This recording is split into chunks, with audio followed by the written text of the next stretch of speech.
Majority Leader.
Dito siguro tayo.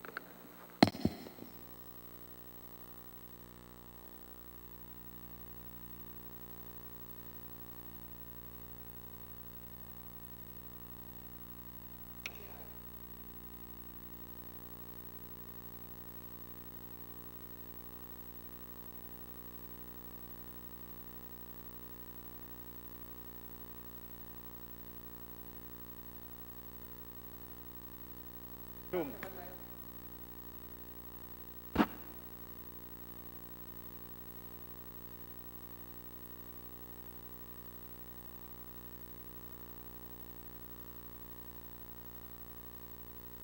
Sir? Meron ng number sa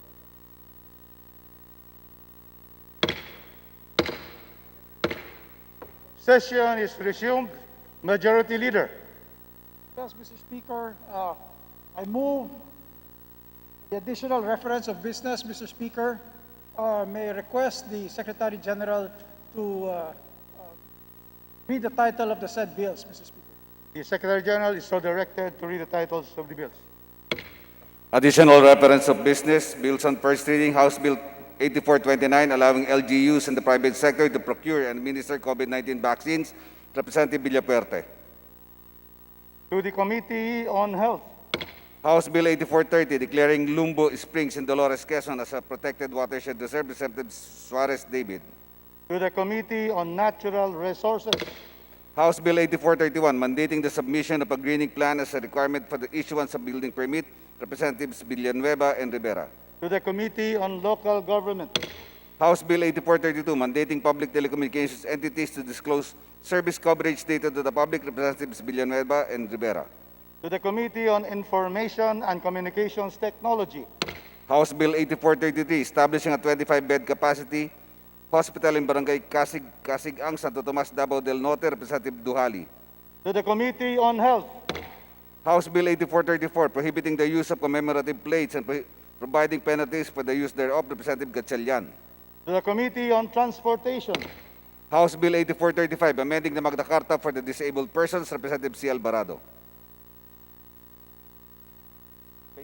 to the Committee on Persons, Special Committee on Persons with Disabilities, Resolution, House Resolution 1491, expressing the sense of the House to uphold the UPD and the Accord, Representatives Elago, Castro, Zaratic, Gaite, Colyamat, and Brosas.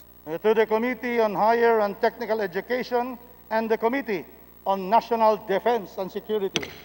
Messages from the Senate. Message dated January 20, informing the House that on January 19, the Senate designated Senators Zubir and Gatchalian as additional conferees of the Bicameral Conference Committee on the disagreeing provisions of Senate Bill 1357 and House Bill 4157. To the Committee on Rules, Message dated January 20, informing the House that on even date, the Senate approved the Conference Committee report of the Bicameral Conference Committee on the disagreeing provisions of Senate Bill 1945 and House Bill 7904. to the Committee on Rules, Communications. Letters dated 27 October, 18 and 23 November of Michael G. Aguinaldo. to the Committee on Appropriations, Letter dated November 16 of Cesar R. Dulay. to the Committee on Ways and Means, Letter dated November 26 of Susan C. Ramirez. to the Committee on Appropriations, Letter dated 26 November of Bibencio B. Dizon. to the Special Committee on Basis Conversion, Letter dated 10 December of BSP Governor Benjamin E. Jokno. to the Committee on Banks and Financial Intermediaries, Committee reports, report number 711 on House Bill number 8440. to the Committee on Rules, Report number 712 and 713, House Bill numbers 8446 and 8453. to the Committee on Rules, Majority Leader,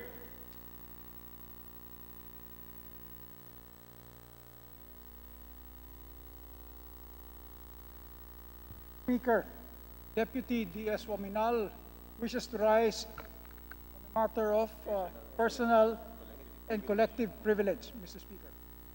what is the nature of the privilege sought by Deputy Speaker Henry Waminal of Misamis Occidental?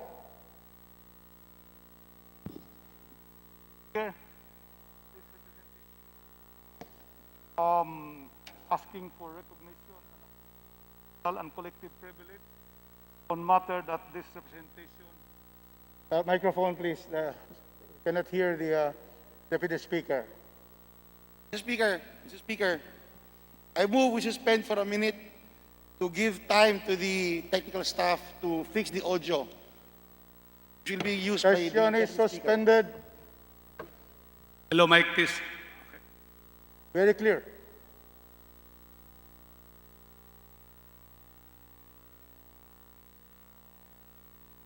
Mike, please.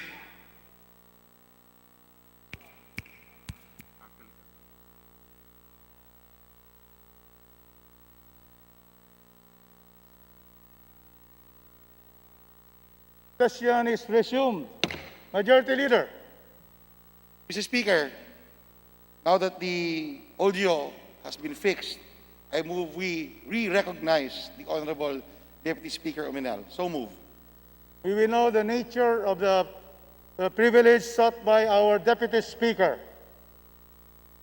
Thank you very much. Kababayan, Mr. Speaker, the distinguished Rufus Rodriguez, my distinguished colleagues, I stand on a question of personal and collective privilege on a matter that this representation found appalling and untimely at a moment when the nation was positively hopeful to welcome the beginning of a new year. Before the year 2020 came to a close, we braved the perils brought about by the COVID pandemic, as this representation personally met with our constituents in the district when we passed through with our annual Pamaskong Handog, distributing Christmas goodie for all families and cash gift for our frontliners. This we did to keep our district happy and to encourage our frontliners to remain courageous in providing care and assistance to our people amidst the greater hazards in their work. Despite the pandemic, the dominating atmosphere in my district was genuine merriment. People were happy and were optimistic. All of a sudden, Mr. Speaker, this positive outlook that we carry as we begin the new year was shattered on January 18, 2021, at the resumption of our regular session, when this humble representation and the people of my district were hit with a strong blow from my perceived friend and distinguished colleague, Deputy Speaker Rodante Marcolita, with his privileged speech dubbed as the demolition man in Osamis City. Point of order, Mr. Speaker. Despite this attack, Point of order, Mr. Speaker. I am still here standing Okay, before the plenary of the House of the Point of People. order of Point of order, Mr. session is Speaker. suspended. Majority Leader. Mr. Speaker. Deputy Speaker Waminal previously registered to speak in a privileged hour. Session still suspended.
Follow our rules.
Session is resumed. My first question to the Deputy Speaker is, what is the nature of the privilege he is invoking? Mr. Chair, Mr. Speaker, I am invoking on a question of personal and collective privilege because the name of this representation and the district that he represents was the subject matter of the devolution speech of the Deputy Speaker, Rodante Malcolita, last January 18, 2021, when we resumed our session. In accordance with the rules, you have 10 minutes. Please proceed. Thank you very much, Mr. Speaker. Despite this attack and the disturbance... Mr. Speaker, he cannot invoke collective privilege. He cannot invoke collective privilege. This representation does not share his privilege. Majority Leader, Mr. Speaker, I move we suspend for a minute. session suspended.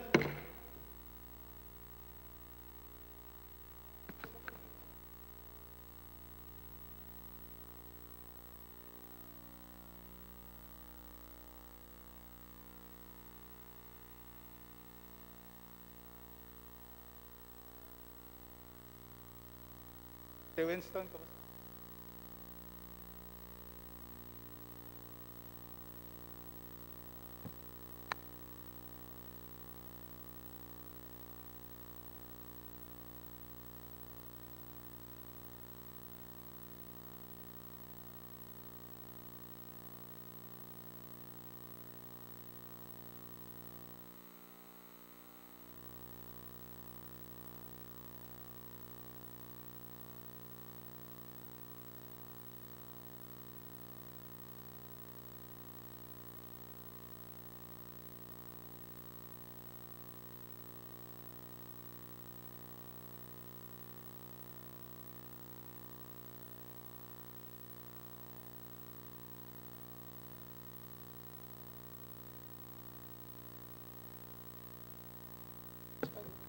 The session is resumed.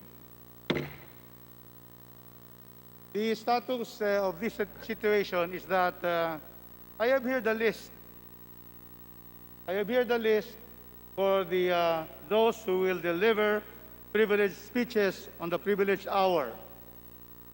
The name of D.S. Waminal is not in the list.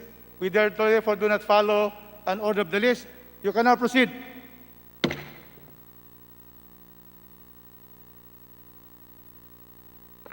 Proceed, please proceed. Despite this attack, Mr. Speaker, I'm still here standing before the plenary of the House of the People, untarnished, strong, guwapo pa rin, to proceed our side in accordance with our generally accepted constitutional principles of due process, the bastion of our country's democracy.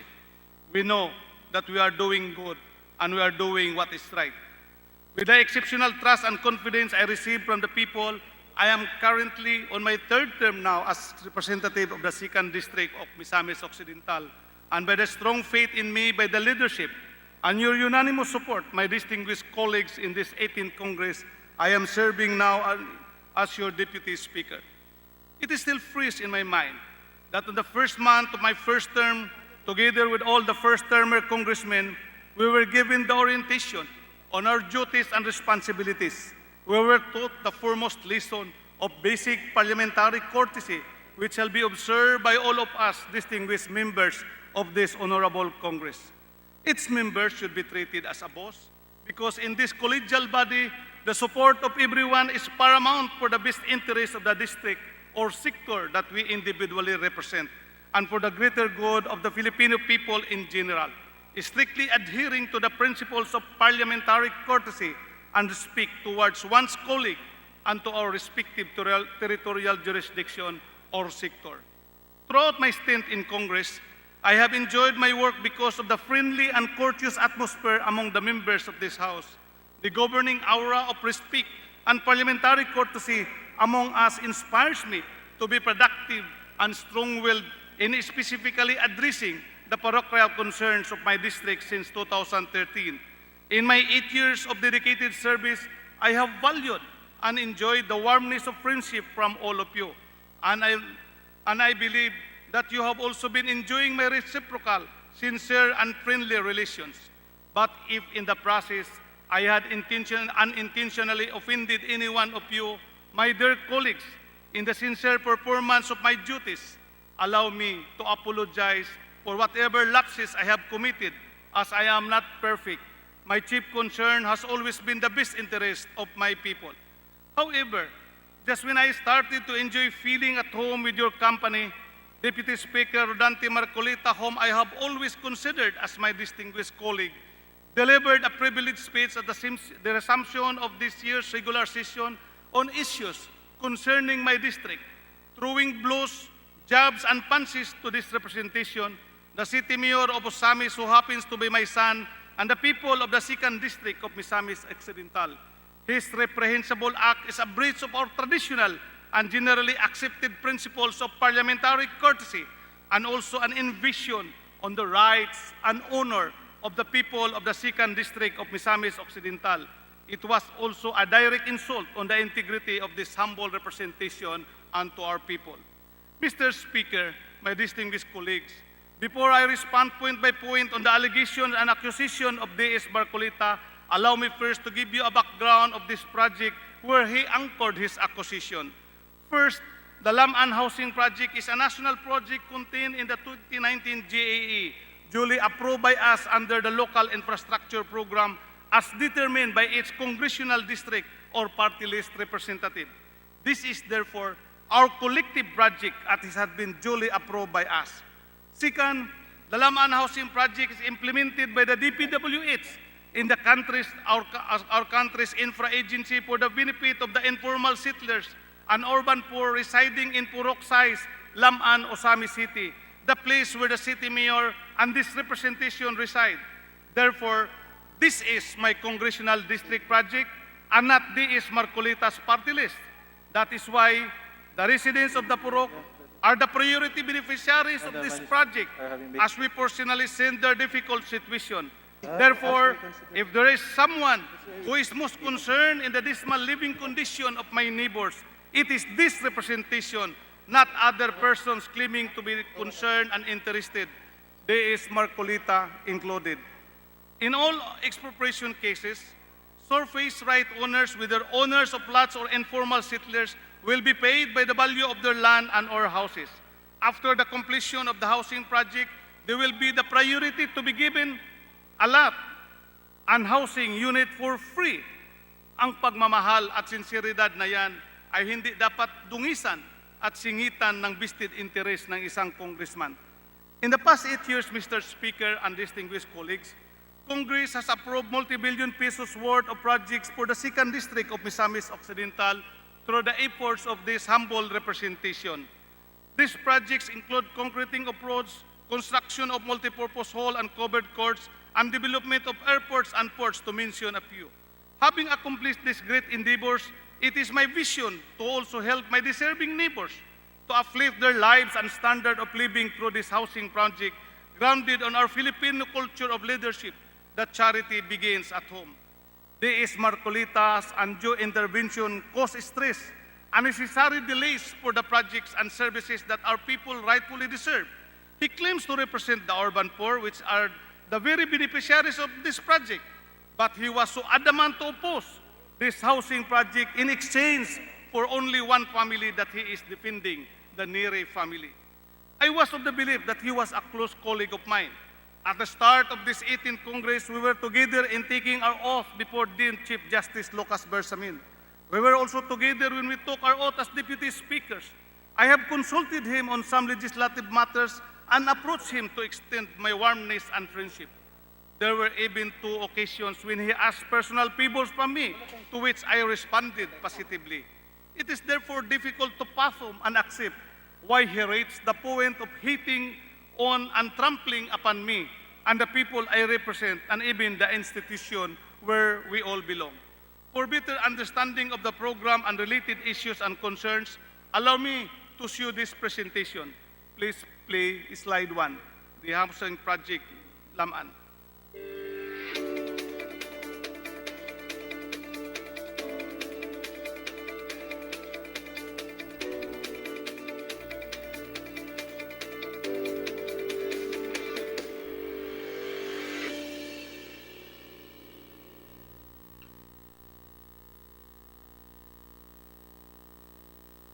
In the desire to give decent and safe living and household to the people of Barangay Laman and Malaobang in the city of Ozamis, the greatest housing project of local government unit through the efforts of Deputy Speaker Waminal and Ozamis City Mayor Ando Waminal was created. The said aspiration was out of the intention in solving the difficulty in the places mentioned and for the people to be freed from the filthy environment, particularly in Barangay Laman, in which through the years the people are suffering. During rainy season, flood water will rise which will spread in the different areas of the place.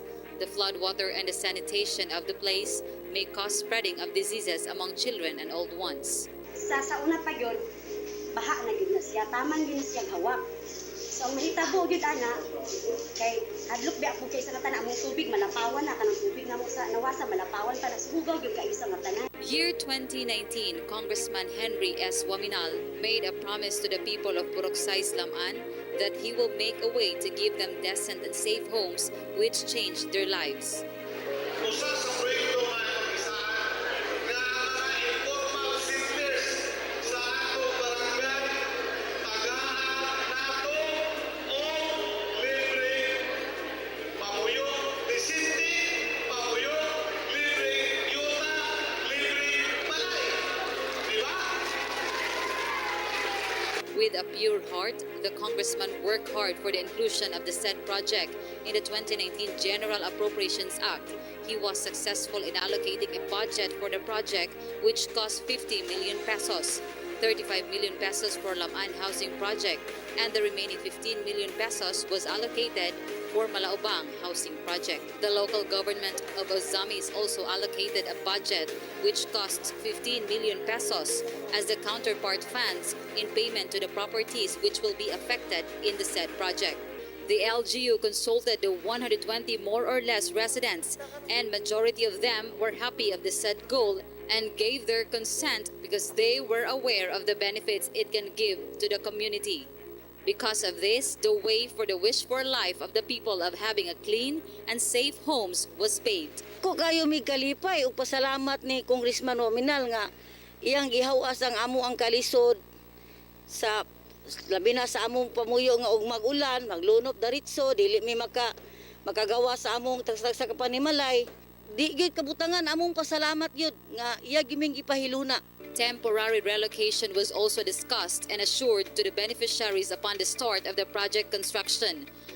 Most of the residents asked for government support to dismantle their then houses and showed voluntary demolition because they knew the need of inconvenience to obtain a decent living.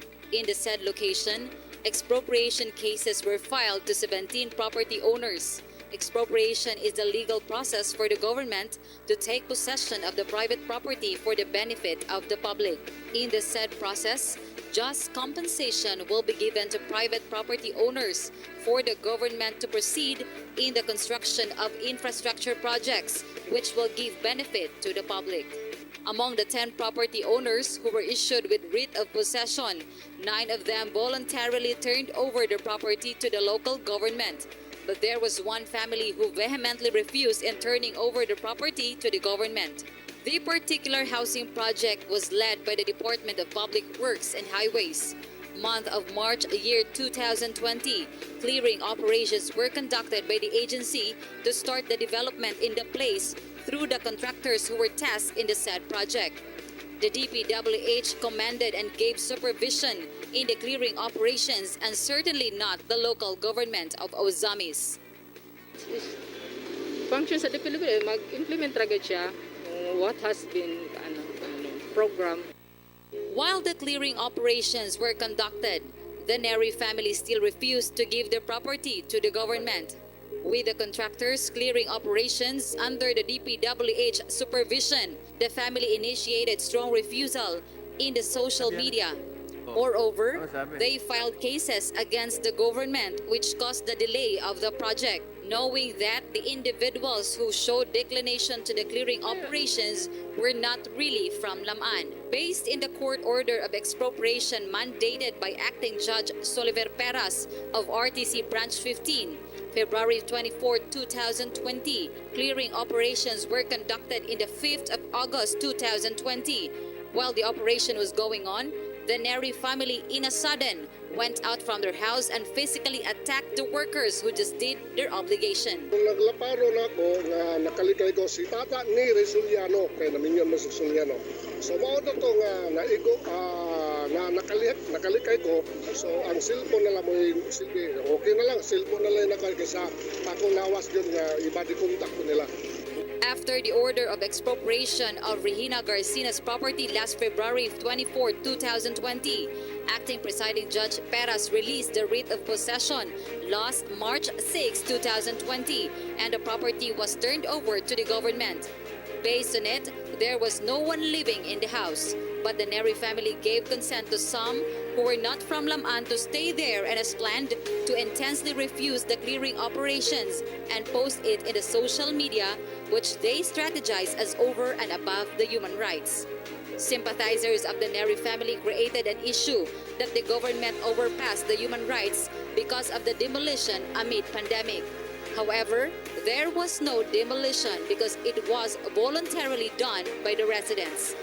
Because of the accusations filed by the Neri family, the project for a long time was delayed. Because of the disappointment felt by the beneficiaries who were temporarily living for a couple of months at the relocation site, they agreed to gather together and go to the Neri's house to ask an appeal for the family's support to the said project for the residents of Barangay Laman. As a matter of fact, the National Housing Authority visited the actual location of the project, thereby showing support to the national and local collaboration in serving for the good and decent homes of the people. According to NHA Regional Manager Rolando Tevez Jr., the project was properly planned and the NHA supported it. NHA Administrator and General Manager Marcelino Escalada also expressed that the Ozamis City's housing project is a good example aligned to government program, which is under the Informal Settlers Program or ISF. In addition, NHA officials gave their utmost support to the project.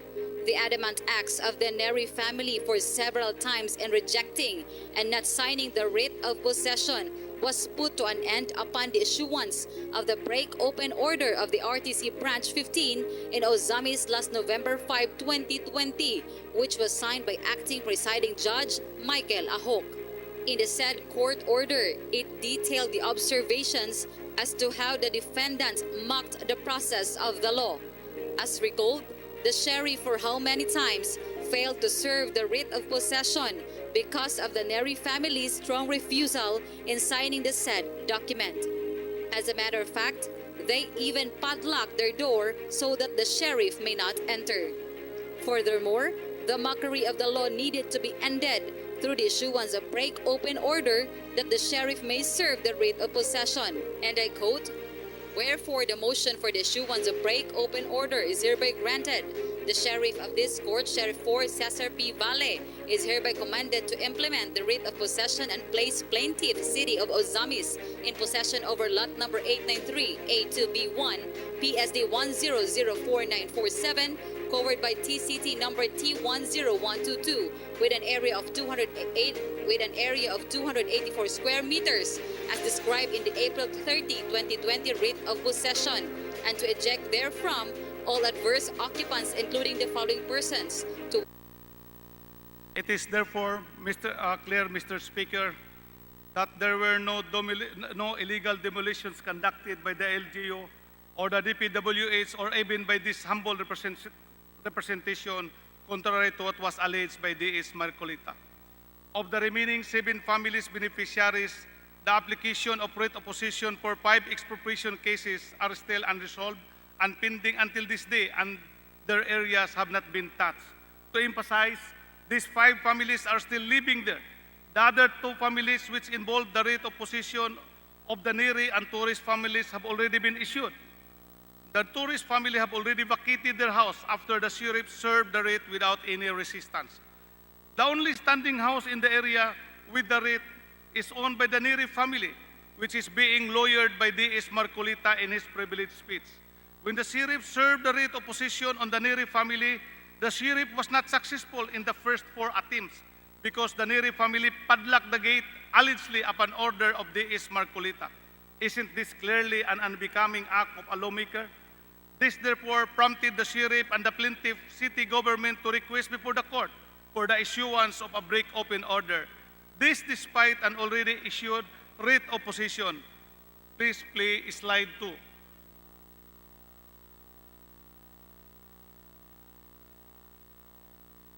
Ang assessment po karon niya karon ang taga DP WH pero anaay mi intervene nato nga si Congressman Marcolita gipangitaan ta og naabay taga assessor naabay commissioner.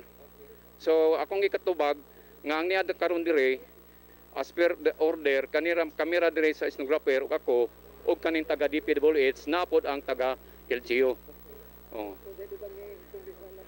Muna nga og dili ko no makapakita nga naay sakto nga mo assist dili ko no sakto nga among gibuhat. Kana moy dili ko kabalo kung saan nila na si Congressman Marcolita. Basta mo na ilang gitawagan. Nya nitawag po sa ako si Congressman Marcolita. In the slide presentation, Sheriff Cesar Valle of RTC mentioned that he was called upon by a certain Congressman Marcolita who asked him to stop the action and threatened him that in the absence of the local assessor's representative, the action of the sheriff was not in order. Is this not a clear intervention of a lawmaker to our independent judiciary in the exercise of the latter's judicial functions? D.S. Marcolita, in his privileged speech, cited Rule 20, Section 142 of the Rules of the House, that a member shall act at all times in a manner that shall reflect credibility of the House.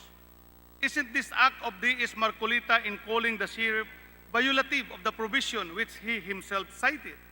Aren't his acts in clear violation of the House Rules of Congress as it did not reflect the integrity and credibility of the House?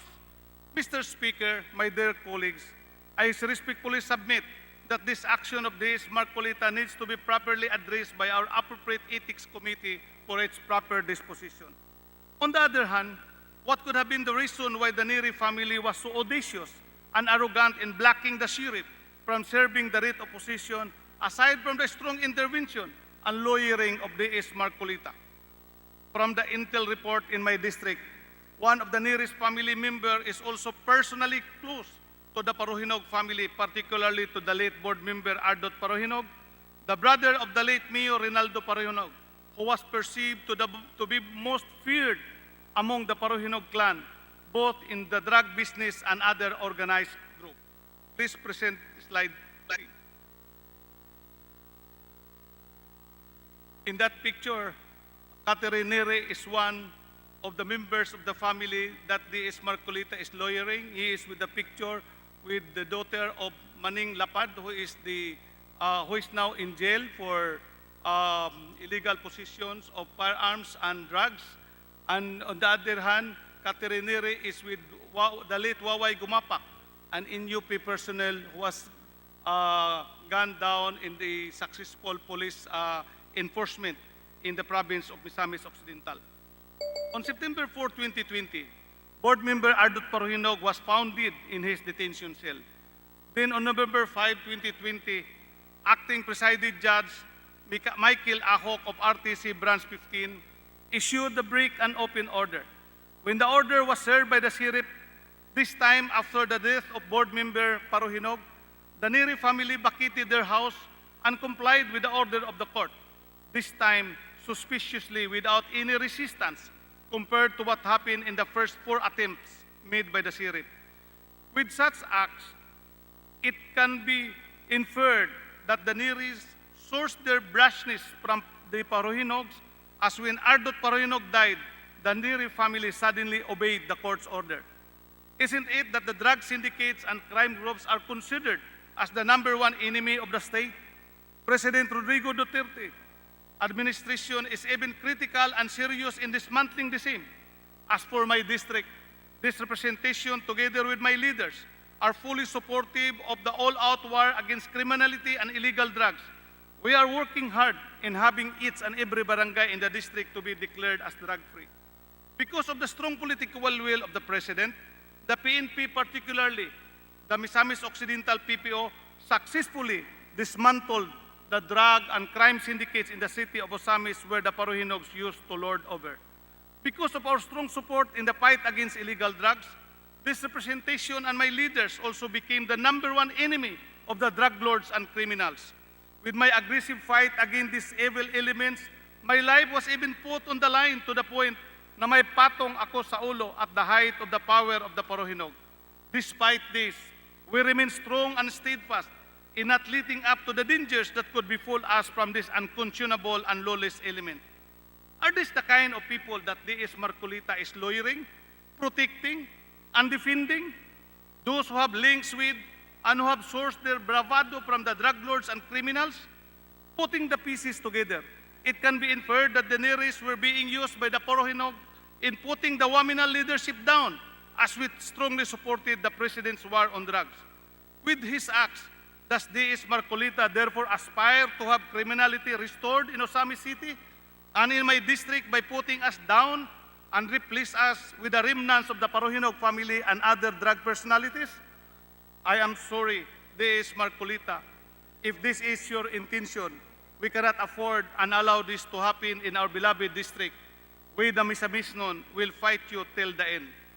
To reiterate, as the Neri family vacated their house and complied with the order of the court, this clearly proves that the D.S. Marcolita was wrong in saying that there were illegal demolitions conducted by the city mayor of Osamis and this representation because everything was done in accordance with the judicial process.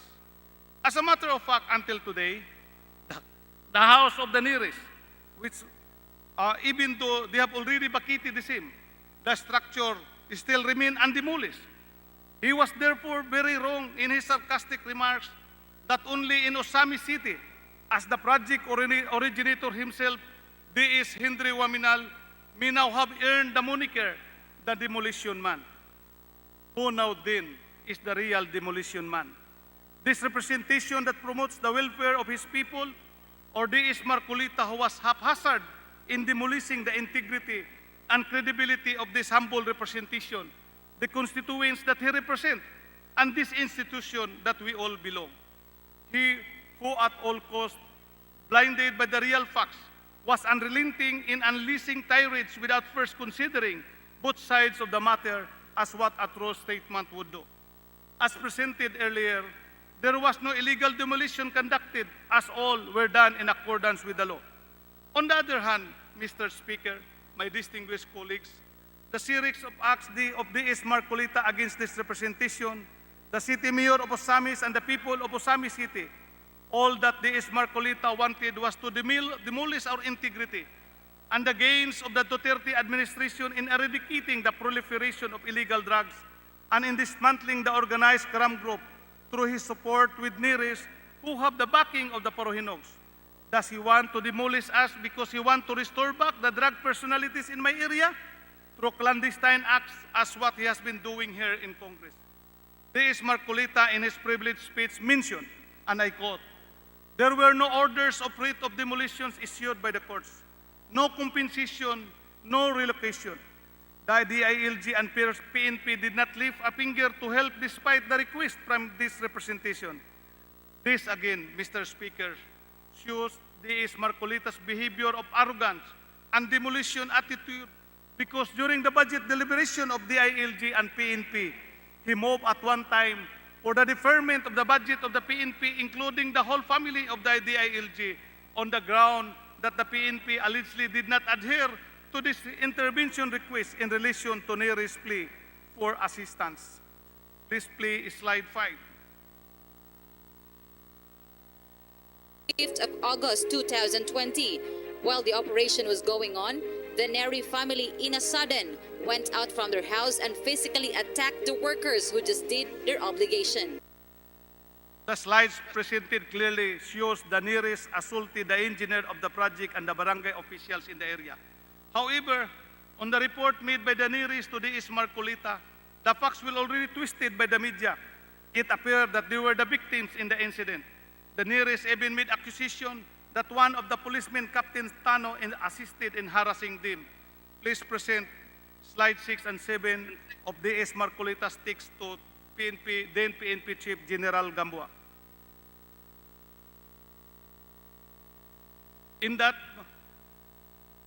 takes of DX Marcolita.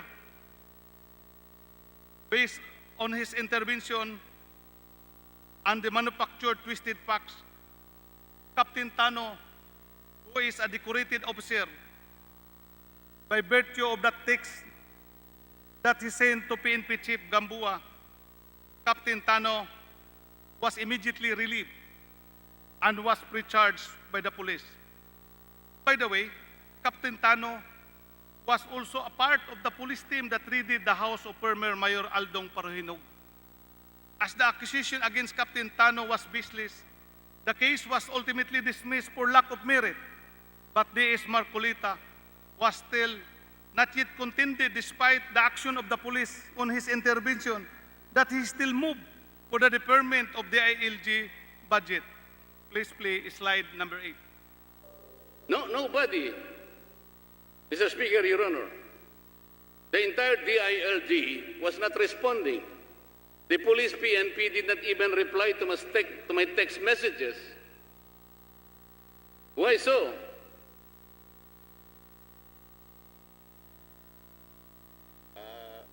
Mr. Speaker, if you are unable to provide the answers to these questions, we can probably defer consideration of your budget until I am able to convince you that these questions must be answered because there are aggrieved people.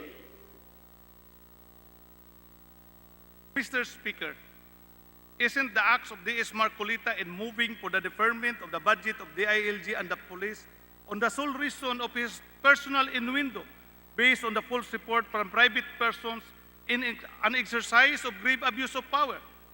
That with just one request from his client, D.S. Marcolita would want to demolish the integrity of our police force.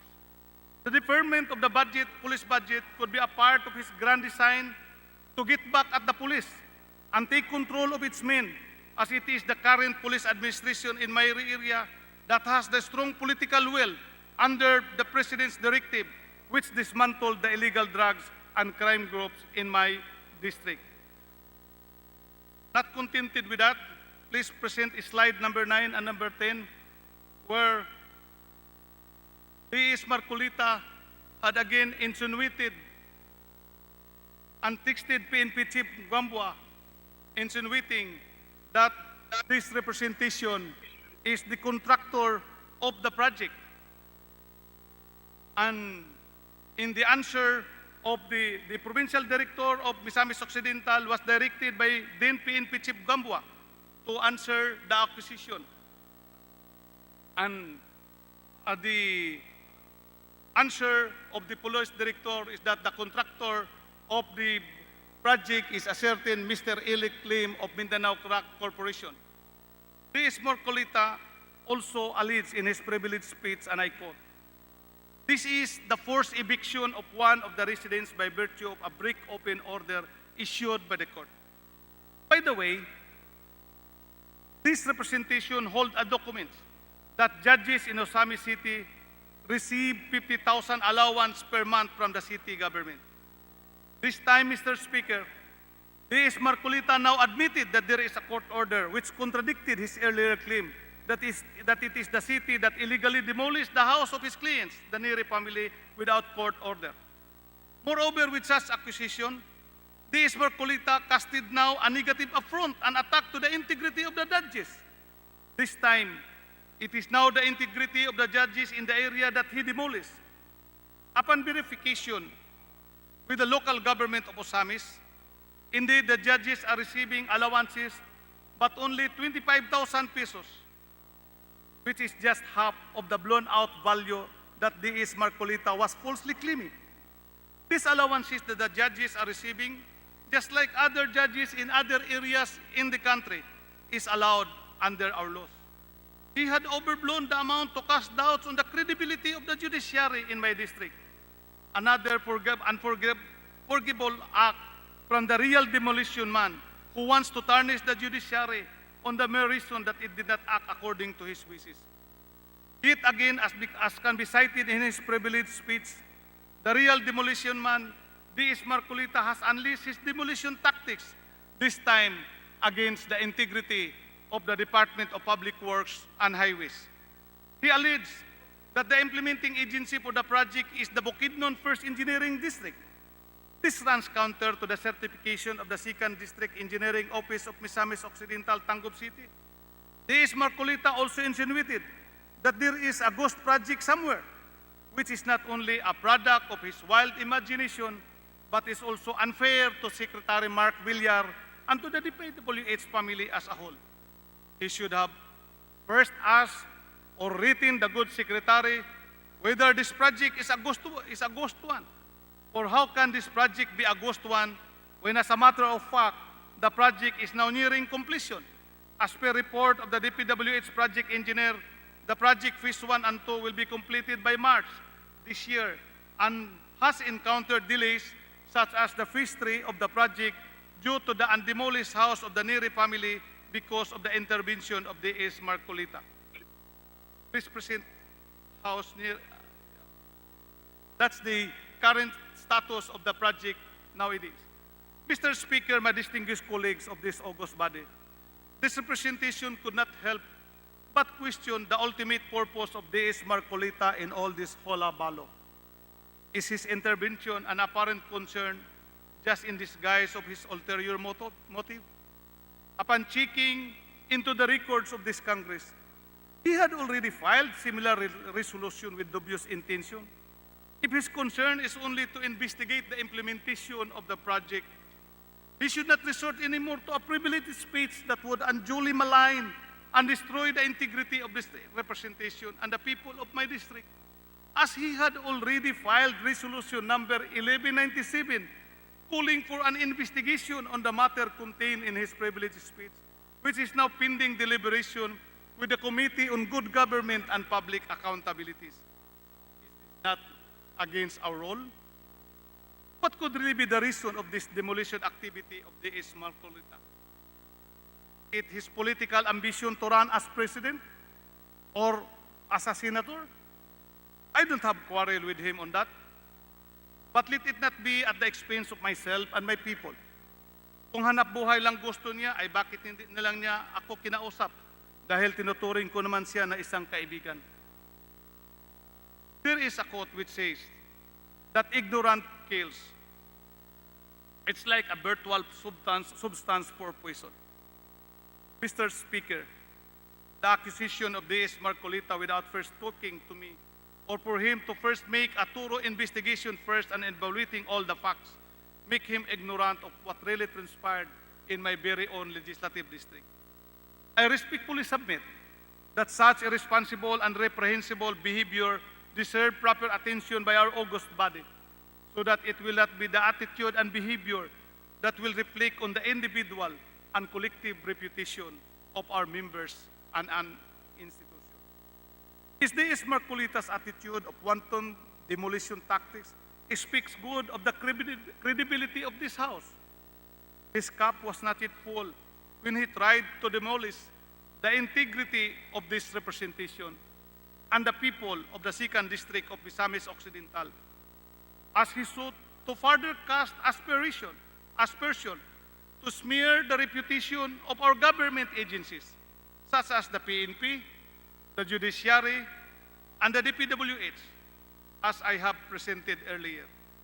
It is in this context that I pray that the issues raised herein against the conduct and behavior of D.S. Marcolita be referred to the Ethics Committee for proper investigation and appropriate action, and that copies of this privileged speech be furnished also to the Committee on Government and Public Accountability as my reply to that resolution. And with that, Mr. Speaker, thank you very much, my dear colleagues. Mabuhay ang 18th Congress, House of Representatives. Majority Leader.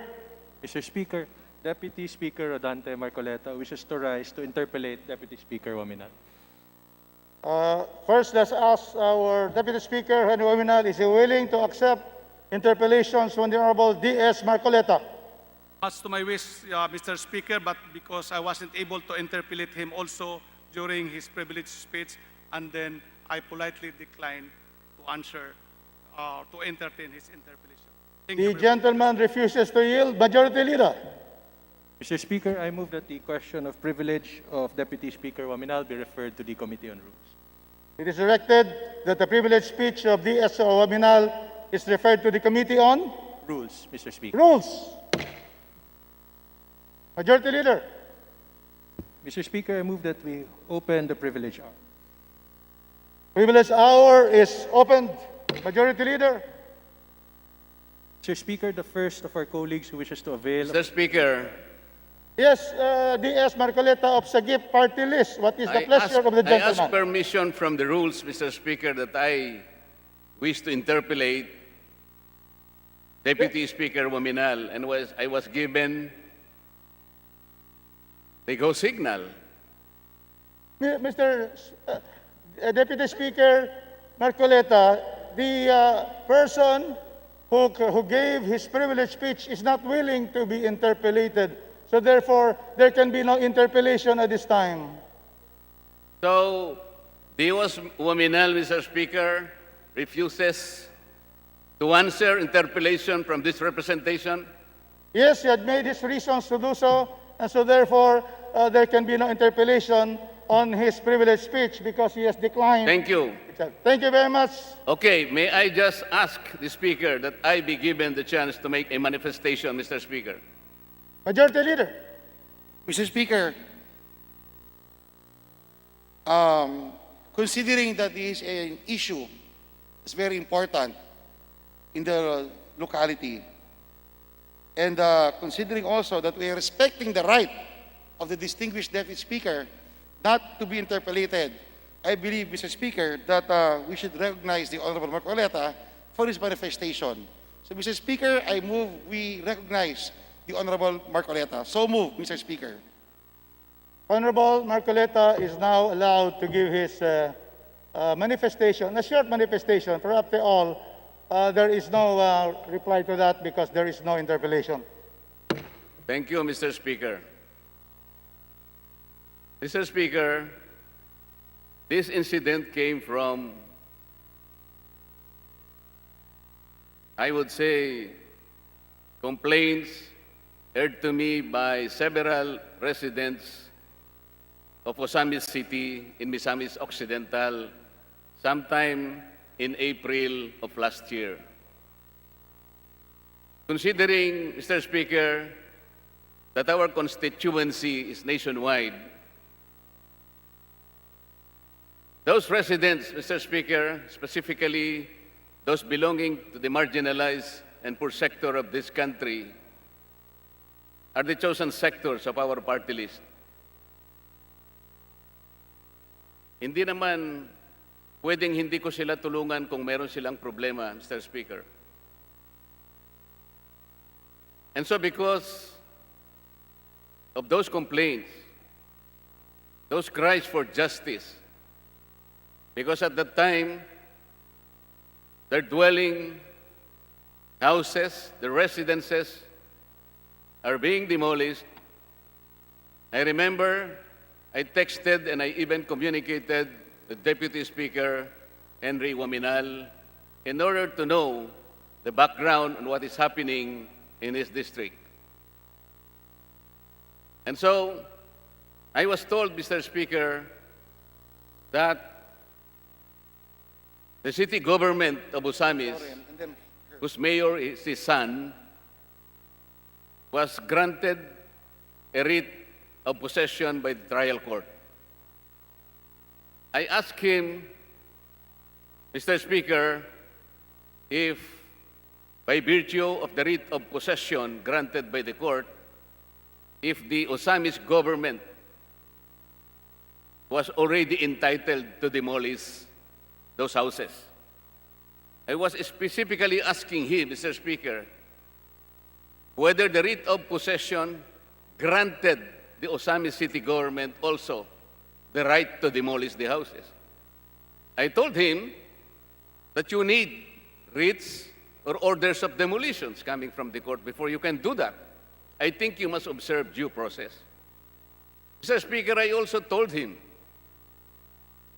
that there is a law on expropriation. As a matter of fact, in one of his press cons and interviews, Mr. Speaker, Deputy Speaker Waminal referred to Republic Act 10752. He was saying in that press conference that the project is a national project funded by the national government and implemented by the DPWH. I asked him, kung ba meron ka ng writ of possession, ang ibig mong sabihin, pwede nang wasakin lahat ang mga bahay nang walang writ of demolitions. Wala namang magandang sagot, Mr. Speaker. Wala silang maipakita. So I called the DILG. Pwede pa ka akong magpatulong sa inyo because pandemic na po kasi noon, Mr. Speaker. Mr. Speaker, point of order, Mr. Speaker. I think What is the point I of have the order? floor, Mr. Speaker. Yes, let us first hear a point of order which takes precedence from anybody speaking on the floor. Yes. Kanina Point of ayaw order. mong magpa-interpolate. Ngayon, I am making a manifestation. Let us hear the point of order. You are speaking, I recognize you, but there is a point of order, and we have to hear that, and the chair will rule. State Yes. the point of order. The point of order, Mr. Speaker, is that the subject matter raised by the DS Marcolita is no longer a manifestation but rather a privileged speech. And that subject matter is now pending with the Committee on Public Government and Accountability. And therefore, it is not proper to be discussed already in this. What is the comment of the majority leader? Mr. Speaker, though we respect the opinion of the Honorable Deputy Speaker, a while ago we moved that we recognize the Honorable Marcoleta and there was no objection. It's precisely because the Deputy Speaker did not want to be interpolated on.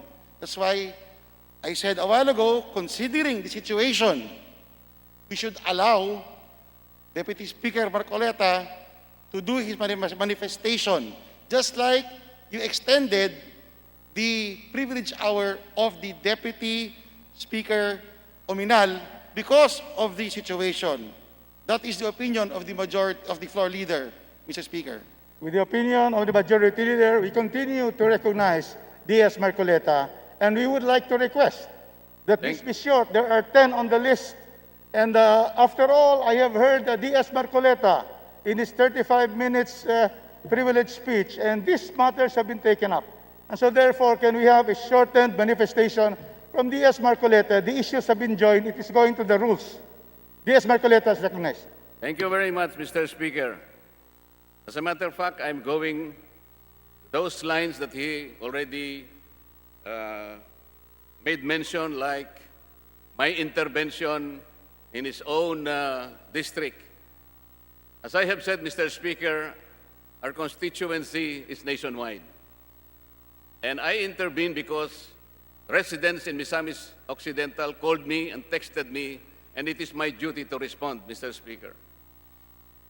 At yun nga po, tinatanong ko, kung merong court orders ng pagdidemolish, wala naman. So I called the DILG, specifically if they can ask the PNP to also see the grounds, what is happening on the grounds, see for themselves kung meron pong writ of demolition. Kung meron, okay lang, because that is the proper and legal order. Ang problema, Mr. Speaker, wala pong writ of demolitions, walang orders of demolitions, and this fact was even confirmed to me by Undersecretary of DILG Echeverry, because the provincial DILG official reported to him that there was no writ of demolitions. Mr. Speaker, ang sabi ko kay Deputy Waminal, he should observe due process.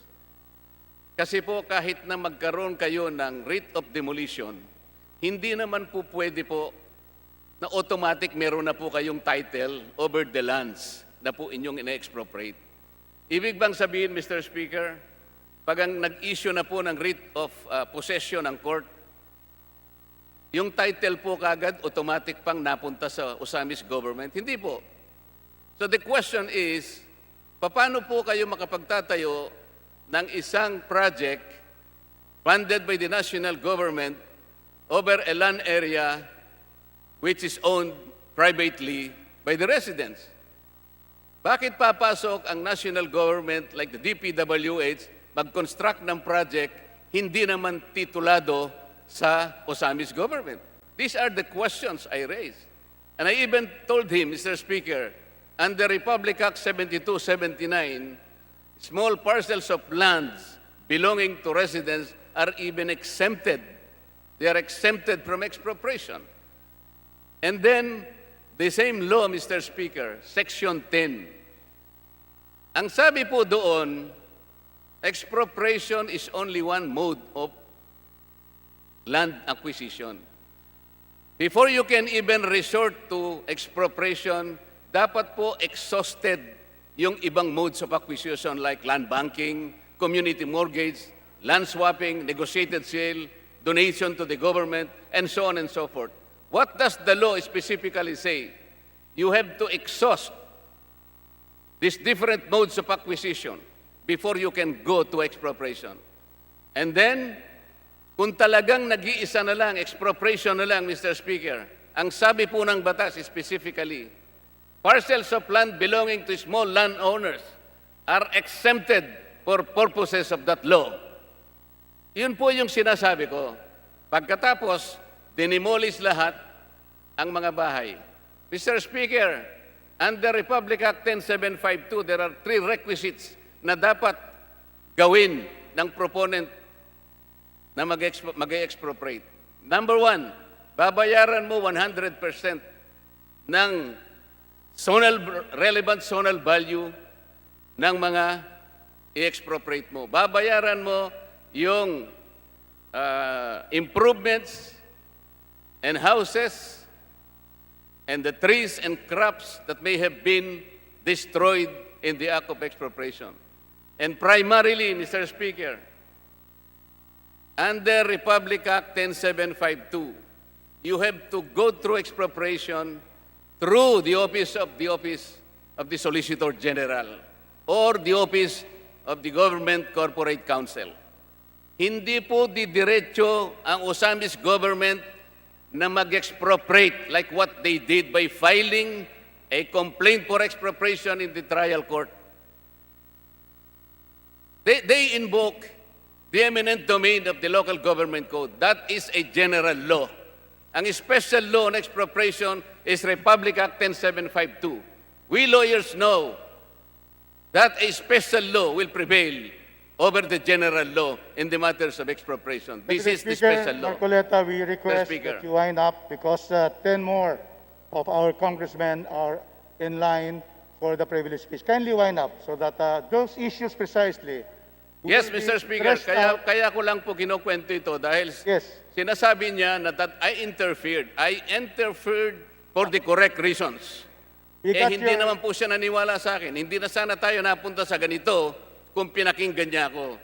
Pagkatapos sasabihin niya, pinakita niya, kinausap ko raw ang sheriff. Totoo po yun, through telephone, Mr. Speaker. I was asking the sheriff kung may dala-dala siyang court order ng demolition. Wala po, Mr. Speaker. Yes, so that precisely those issues will be threshed out in the proper committee by the rules because the privilege speech has Salamat po. Salamat po, Mr. Speaker. Can you wind up so that we can now go to our other speakers? Mr. Chair. We have our minority leader recognized, the Honorable Gentleman Kit Belmonte from Quezon City. Thank you very much, Mr. Chair. I just received a phone call from my minority leader, Karaps Paduano, who agrees with the chair. Since this matter is already a subject matter of a committee hearing, may we request both parties to refrain from proceeding further so that we could continue with the business of the day. We would refrain from calling anybody out of order, but if we follow the rules strictly, medyo merong makakaluwagan po tayo sa rules dito po, Mr. Speaker, Your Honor. So, on behalf of the minority, we support the position of the chair, and may we request both parties to refrain from proceeding further, and we continue with discussing the subject matter sa committee na lang po, Mr. Chair. Thank you from the peacemaker from Quezon City. So we should be able to stop this, and we should now proceed to the others in the order of business. Okay, so Majority Leader. Mr. Speaker, I move that the manifestation of Representative Marcoleta of Sagip Party List and Deputy Minority Leader Kit Belmonte be referred to the Committee on Rules for its appropriate action. I so move, Mr. Speaker. The manifestation of D.S. Marcoleta of Party List Sagip is hereby referred to the Committee on Rules. Majority Leader. Mr. Speaker, I move that we open the privilege hour. There any objection, none. The privilege hour is open. Majority Leader. Mr. Speaker, may we recognize the Honorable Domingo Rivera of Sibak Party List for his privileged speech. I so move, Mr. Speaker. The Honorable Rivera is now recognized. Wala ba? Thank you, Mr. Speaker. Okay. Thank you very much. Mr. We are Speaker, clear. Majority Floor Leader. We are clear on Zoom. Please proceed. Thank you, Mr. Speaker. Sa mga kapwa ko po, kinatawan dito sa Kongreso at sa mga minamahal nating mamamayang Pilipino na nakasubaybay sa atin ngayon, isang pinagpalang hapon po sa ating lahat. Today, we mark a very significant celebration in our country, the National Bible Day. This is pursuant to Republic Act 1163, which declares the last Monday of the month of January as the National Bible Day.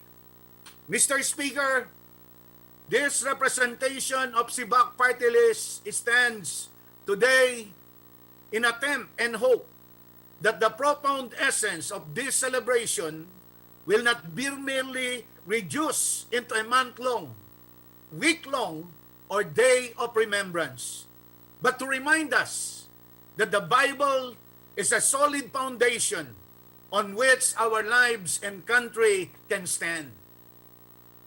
As the 40th American President, Ronald Reagan, aptly said, within the covers of the Bible are the answers for all the problems men face. Ngunit, Mr. Speaker, ano nga po ba itong Biblia at bakit ito importante sa ating buhay? Hayaan niyo pong dalhin ko po kayo sa ilang kamanghamanghang katotohanan patungkol sa librong ito. Mr. Speaker, the Bible is a collection of manuscripts, books, and epistles that were written by 40 different authors from different nations in 3 continents in the span of 1,600 years, but with perfect consistency and devoid of any real contradiction. Tama po ang narinig ninyo, Mr. Speaker. 40 authors in 1,600 years, ngunit iisa lamang ang mensahe.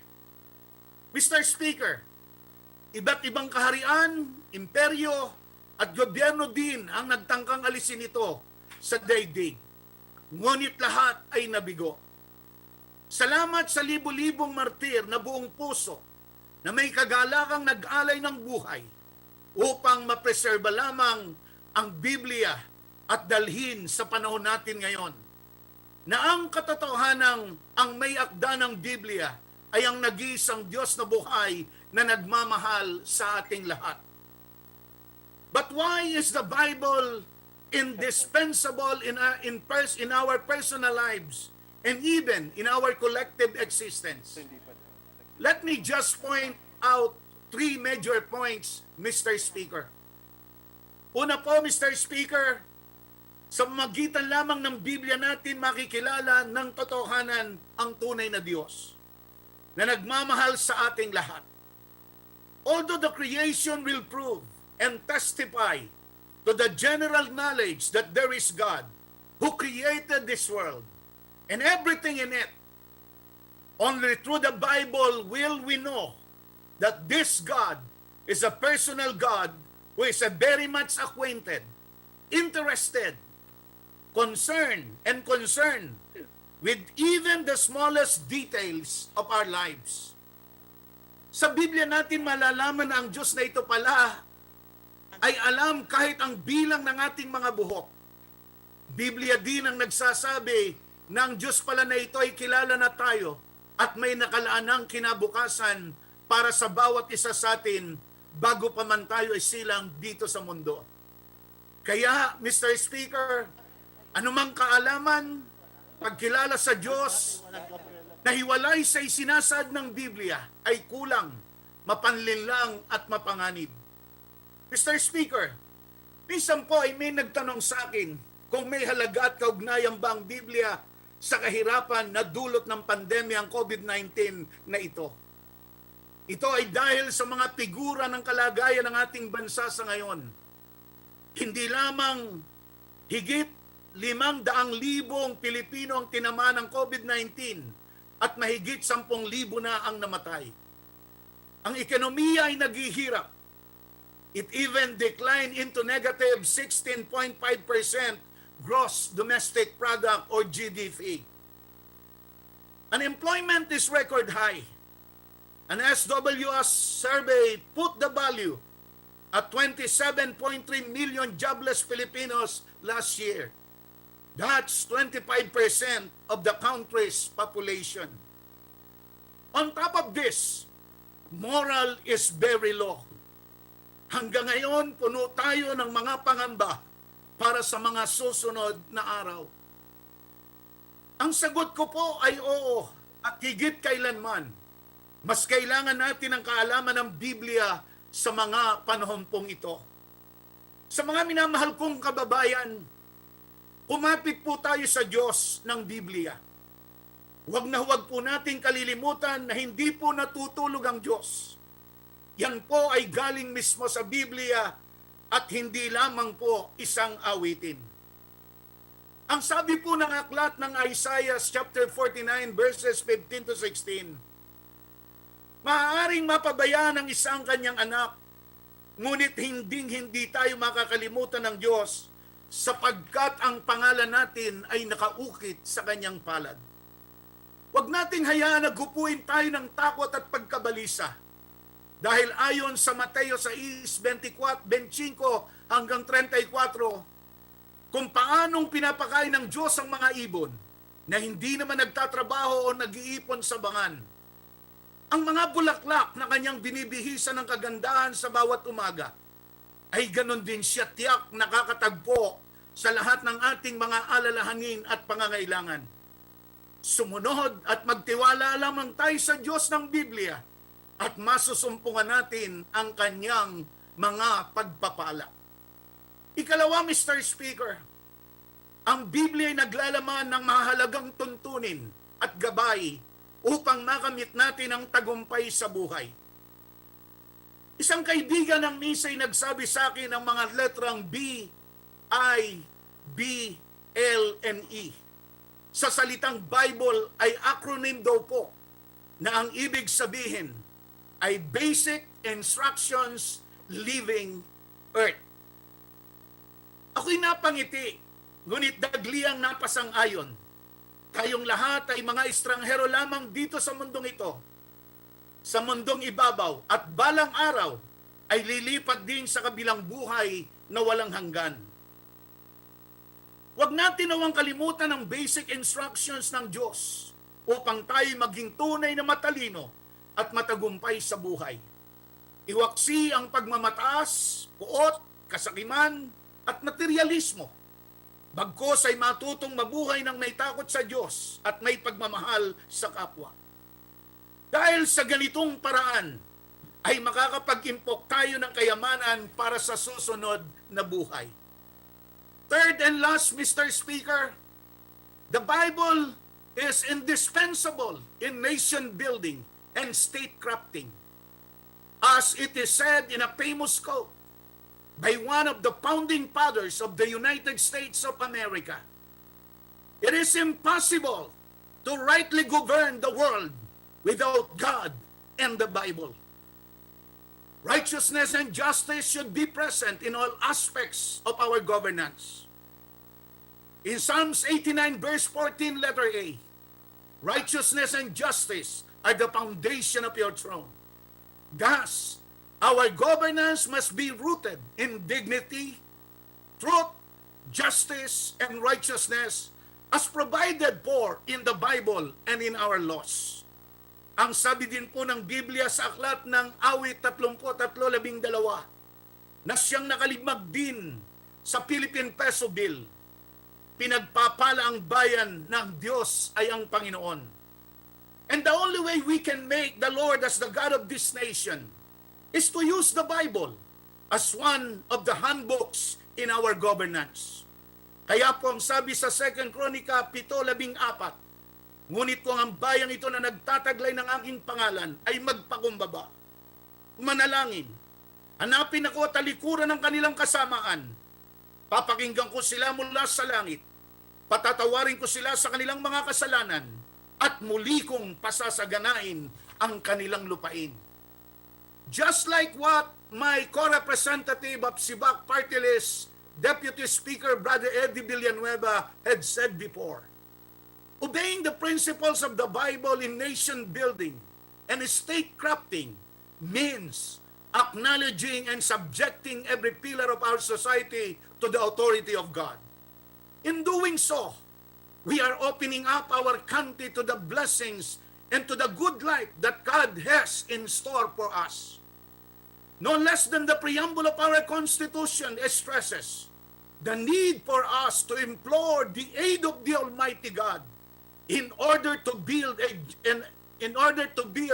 a just and human society, and establish a government that shall embody our ideals and aspirations, promote the common good, conserve and develop our patrimony, and secure to ourselves and our posterity the blessings of independence and democracy under the rule of law, and a regime of truth, justice, freedom, love, equality, and peace.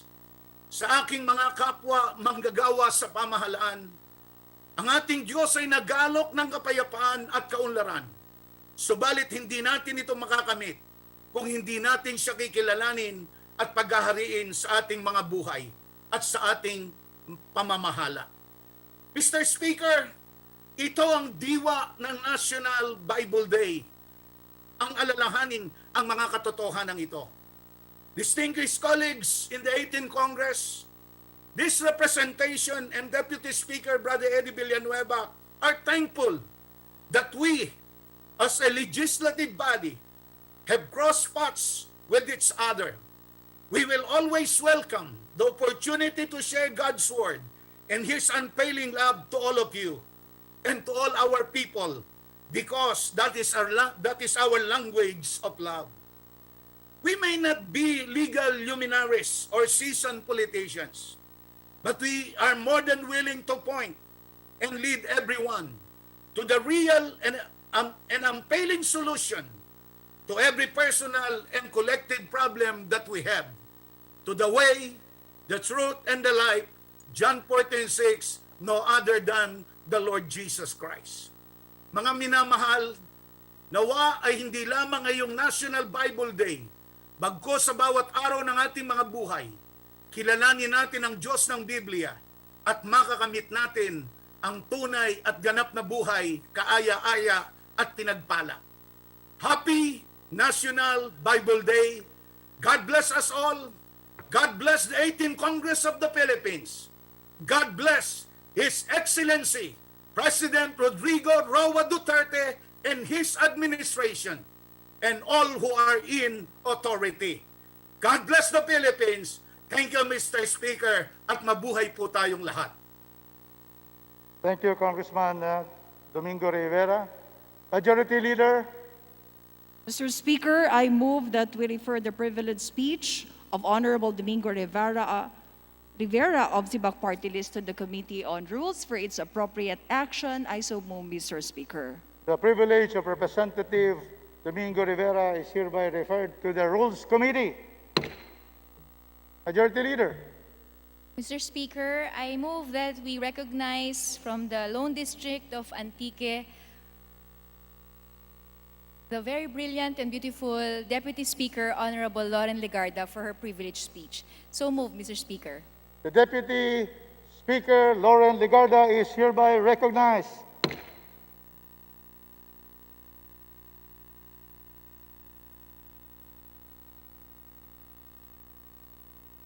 Please come in, Deputy Speaker Lauren Legarda, please. On Zoom? He's not yet ready. Yes, so Majority Leader.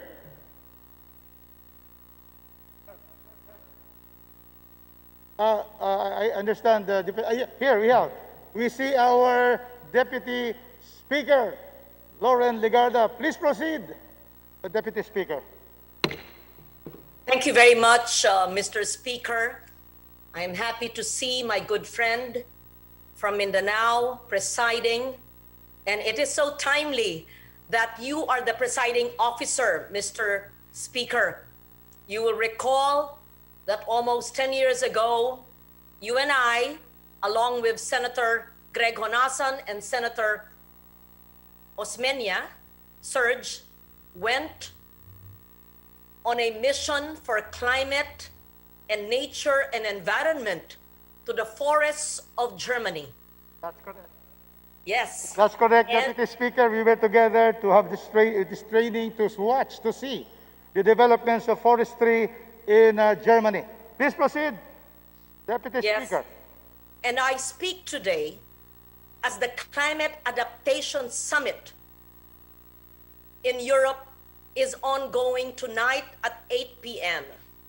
Mr. Speaker, distinguished colleagues in Congress, my beloved fellow Filipinos, I address this humble chamber in recognition of a planet that is fast declining, as record highs of global warming, worsening effects of climate change, and the economic shocks from the present pandemic set us back to achieve our goals on sustainable and resilient development.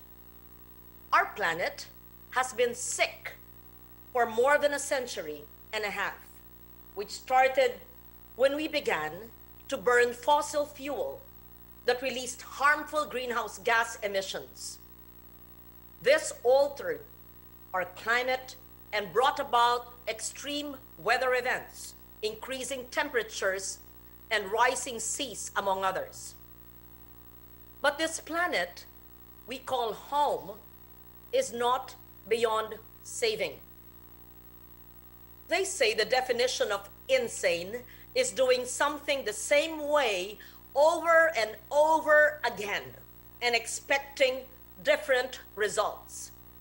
For the past 3 decades or more, Mr. Speaker, and I used to say for 3 terms, Mr. President, I've sounded the alarm that nature is in retreat, that we are in an existential crisis due to our increasingly warming planet, and that we need to radically change the way we measure progress and happiness. I will not get tired of doing these things over and over until my last dying breath. But does this make me insane or just extremely hopeful, believing in our capacity so much to transform ourselves and our society for the better?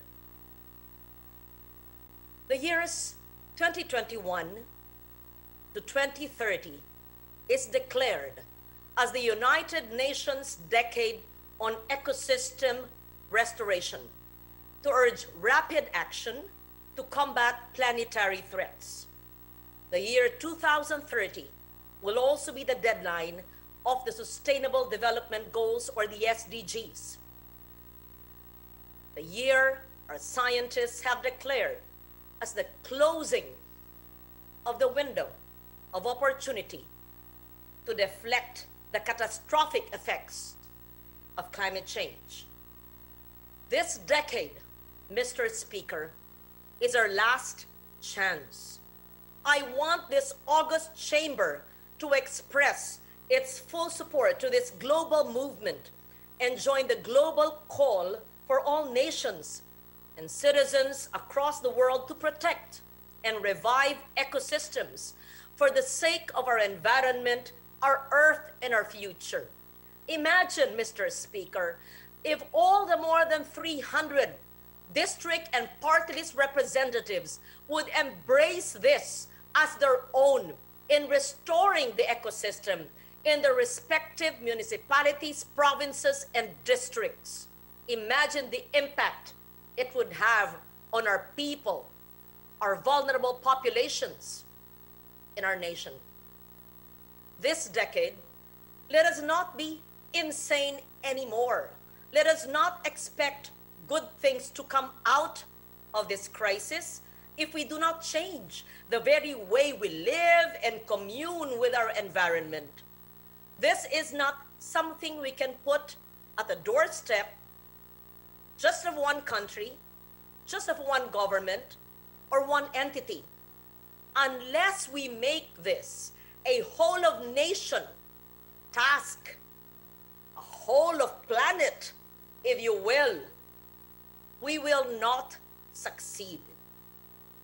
We are already seeing the light in the recent election and inauguration of US President Joe Biden, who on his first day of office kept his earlier promise to rejoin the Paris Agreement, a clear signal that the US is ready to reclaim its significant role in the global fight against climate change.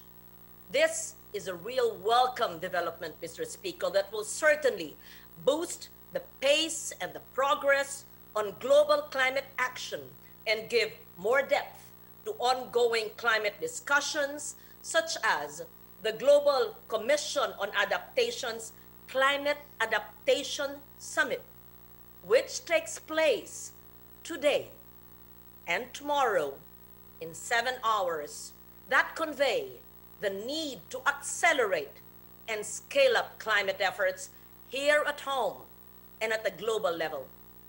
This inspires us to continue leading in our domestic climate actions and to remain committed in our pursuit for climate justice.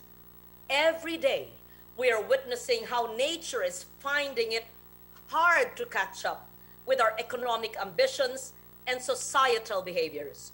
But I find it ridiculous as to why we continue to allow the flattening of our limestone mountains over our rich soil and verdant forests.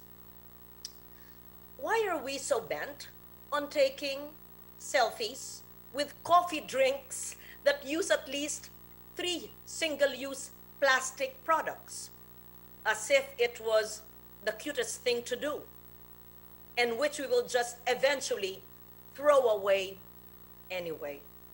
Why do we choose to burn fossil fuels already buried deep on the ground and not harness the potential of the limitless and renewable resource, that is renewable energy, above ground? Our problem on plastic pollution is not just an issue on solid waste management, a law I authored in my first term as senator in 1998. But it also affects public health, the environment, marine life, biodiversity, even livelihood and sustainable development. It worsens global warming and climate change because of the amount of fossil fuels used in the production and in the transport of these single-use plastic products. The Law on Ecological Solid Waste Management, or RA 9003, in fact, the reason why I was a few seconds delayed was I was speaking to Secretary Simatu earlier on this, is 2 decades old, Mr. Speaker. Bago pa po ako maging kliyente nyo nung kayo'y abogado sa pribadong sektor, sinulat ko na po ang batas na ito bilang pinakabatang senador noong 1998 at naipasa na unang dinagdaan ng bagong kaka-assume lang ni Pangulong Arroyo ng January 2001. 20 years na po ang ating batas, RA 9003. But why is the waste diversion in Metro Manila only 48%? Outside of Metro Manila, just 46%. But there are outstanding barangays, there are outstanding LGUs. Why do we allow ourselves to be one of the top countries in mismanaged plastic waste per year, most of which end up as marine debris, killing seabirds, sea mammals, fish that we eat, our marine life, ultimately affecting our marine food chain and affecting our fisher folks? Yes, we Filipinos are still dependent on the sachet economy. We used and discarded about 164 million pieces of sachets in 2019 alone. And all the more that we should ensure that we have the mechanisms in place for the proper segregation and disposal of waste. All the more that we need to research, find alternatives to these single-use plastics that harm our environment and our health. This is why I have earlier filed a bill that would regulate the importation and the use of single-use plastics. I also support other bills in both chambers that would ban and also mandate an extended producer's responsibility. No less than Finance Secretary Carlos Sonny Dominguez, a good friend. We've discussed this by text and calling on the singular purpose of regulating, if not totally eventually, banning single-use plastic. Secretary Dominguez announced that this government, through the Climate Change Commission, which he now chairs as representative of the President, is pushing for a nationwide ban on single-use plastics. This is one legislation that should be in our priority agenda, and I believe this would cut across political parties. We also experienced last year massive devastation from 3 consecutive typhoons, Tinta, Rolly, and Ulysses, which submerged communities, affected hundreds of thousands of farmers and fisher folks, and entailed almost 15 billion pesos worth of damage in the agriculture sector alone, and 13 billion worth of damage in infrastructure. Hindi pa nga tayo nakakaahon sa isa, may bago na naman because we are visited by more than 20 typhoons a year, being a vulnerable nation. The Sierra Madre acts as our natural buffer from the rains and winds of these typhoons, but with the successive battering and the environmental degradation, it lost its ability to protect and safeguard the communities who depend on it. This calls for more support for nature-based solutions, interventions, policies to protect our nature's wonders, ecosystems, and resources back to the pristine state. Ecosystems are the basis of all business, all livelihood, our health, our wellness, our happiness, our survival. We ignore it to our peril. And after having despoiled it, we need to restore it before we can go back to maintenance mode. Every peso spent is either for destruction or is it for restoration? I've authored many environmental laws and climate laws since 1998 as senator, Mr. Speaker. I've led delegations after another in global talks and negotiations in every COP. The last one was in Madrid in 2019, December. We've urged for adaptation as if our lives depended on it. And as a member of the board of the GCA, or the Climate Adaptation Center of GCA, headed by no less than former Secretary General Ban Ki-moon and Bill Gates, we've urged for countries to embrace adaptation as a way of life. However, we still find ourselves at a juncture where global carbon emissions continue to rise, which entails greater danger for a country like ours that strives to do its best to address our risks as a highly climate vulnerable country. I am filing a resolution which I hope the Honorable Speaker, Presiding Officer could join me in urging all departments to assess every expenditure based on how much it will help restore our ecosystems.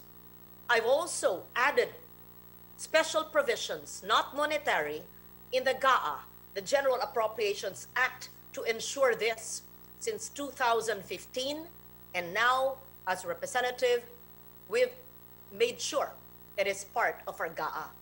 I'm now calling, appealing on all agencies of government. If you have not aligned your budgets towards ecosystem restoration and nature-based solutions to this climate emergency, then you are failing in your obligation. If your structure and your mandate is preventing you from complying with what is needed to face a climate emergency, let us all work to change that. And I would want to help you. We need to scale up climate finance by leveraging our domestic budget to effectively implement and deliver our national climate change agenda and pave the way for a broad, strong finance strategy. I'm also calling on my esteemed fellow lawmakers. Let us perform the oversight necessary to see why our environmental and climate laws are honored more in the breach, and take the necessary measures of inquiry, oversight, and if necessary, amendments in order for our government to address these threats with the authority and the budgets needed. And I am pleading, appealing, Mr. Speaker, with our local government units, all 1,600 plus of them, in a crisis, please do not throw away your money on hauling and tipping fees or on infrastructure that will be next to useless in 2030 if we fail in our task.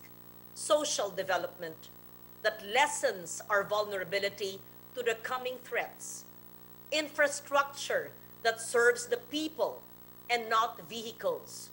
And urban planning that honors tradition and open spaces will make us withstand not just the COVID-19 pandemic, but also climate-induced severe weather events.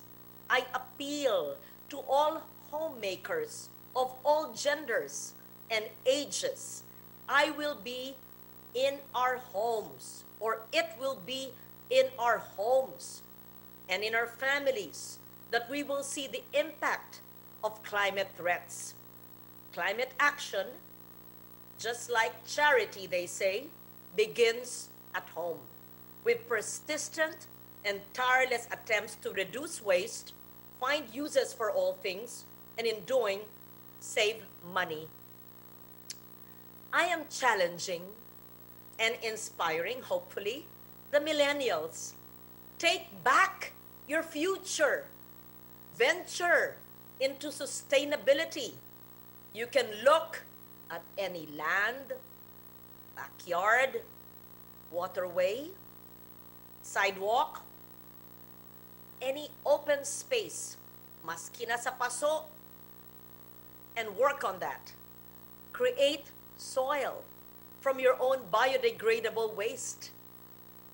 Take your protective and restorative claim on 1 square meter of space, then make it 2, and continue hectare upon hectare until we have restored a thriving and living environment, a living planet. Those working on the information ecosystem, help me. We can mirror the UN's portal. We can launch an app that targets each hectare and mark our success per hectare of the 30 million hectares of the Philippine archipelago. Let us mobilize every region, every barangay, every purok, every sityo. Alam ng bawat congressman yan, ang gagaling. Alam ng bawat mayor na tatakbo yan. Alam ng bawat politiko dahil nandyan ang kanilang mga ikapapanalo galing sa mga leader. Gamitin ang mga political network para i-restore ang ating ecosystem. Every Filipino to restore the health of our ecosystems. After 10 years, Mr. Speaker, I hope I will no longer have to plead like this, shout like this, appeal this way with anybody.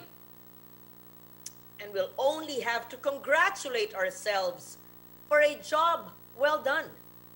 We have to hand over a planet that lives and thrives under our loving, tender care. Thank you, Mr. President. Thank you, Mr. Speaker, for this opportunity to address you today as we celebrate the UN Decade on Ecosystem Restoration and as we have tonight the Climate Adaptation Summit in Europe. Thank you, Mr. Speaker.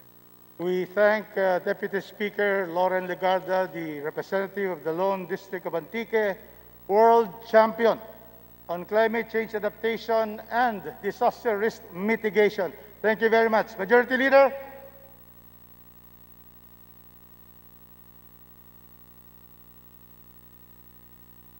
Mr. Speaker, there being no member who wishes to interpolate, I move that we refer the speech of the Honorable Deputy Speaker Lauren Legarda to the Committee on Rules for its appropriate action. So move, Mr. Speaker. The speech of our Deputy Speaker is now referred to the Committee on Rules. Majority Leader. Mr. Speaker, next to avail of the privilege hour is the distinguished lady from Bataan. I move that she be recognized, the Honorable Geraldine Roman. So move. The Honorable Representative Geraldine Roman of the 1st District of Bataan is hereby recognized. Thank you very much, Mr. Speaker. My dear colleagues, I rise on the question of personal and collective privilege. I would like to congratulate and commend, first of all, the House leadership, as well as you, my dear colleagues, for our timely, efficient, coordinated, inclusive, and targeted response to the pandemic. We, as the House of the People, have systematically crafted legislative measures to respond to the immediate needs of the people, and that would ensure the very survival of our countrymen. We have also made sure that no Filipino would be left behind in our response.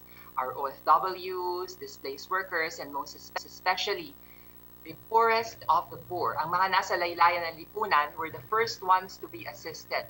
Truly, we have been inclusive in our approach, and we do not want to leave any sector unaided.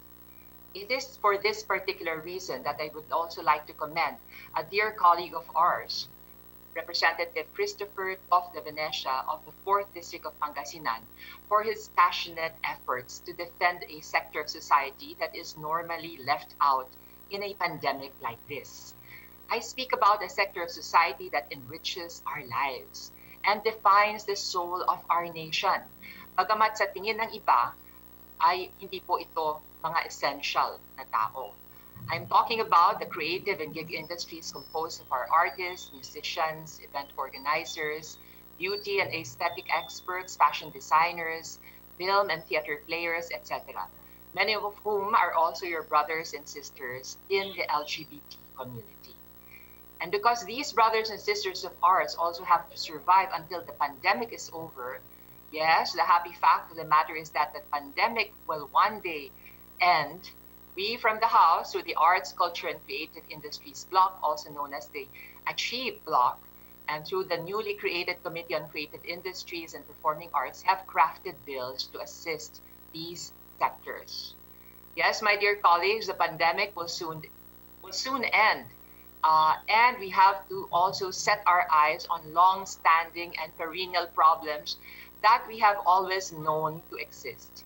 Ang mga problemang pong ito ay parang mga white elephant na lumulutang sa ating kwarto that we seem to choose to ignore.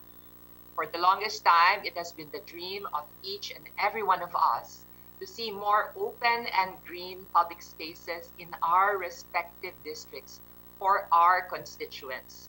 Di po ba sa ating paglalakbay sa ibang mga bansa ay tunay nating kinaiingitan ang mga bayan at syudad na mayroong pinagmamalaking mga park or parke, at nakakasigurado akong pinapangarap din natin ng mga ito para sa ating mga distrito.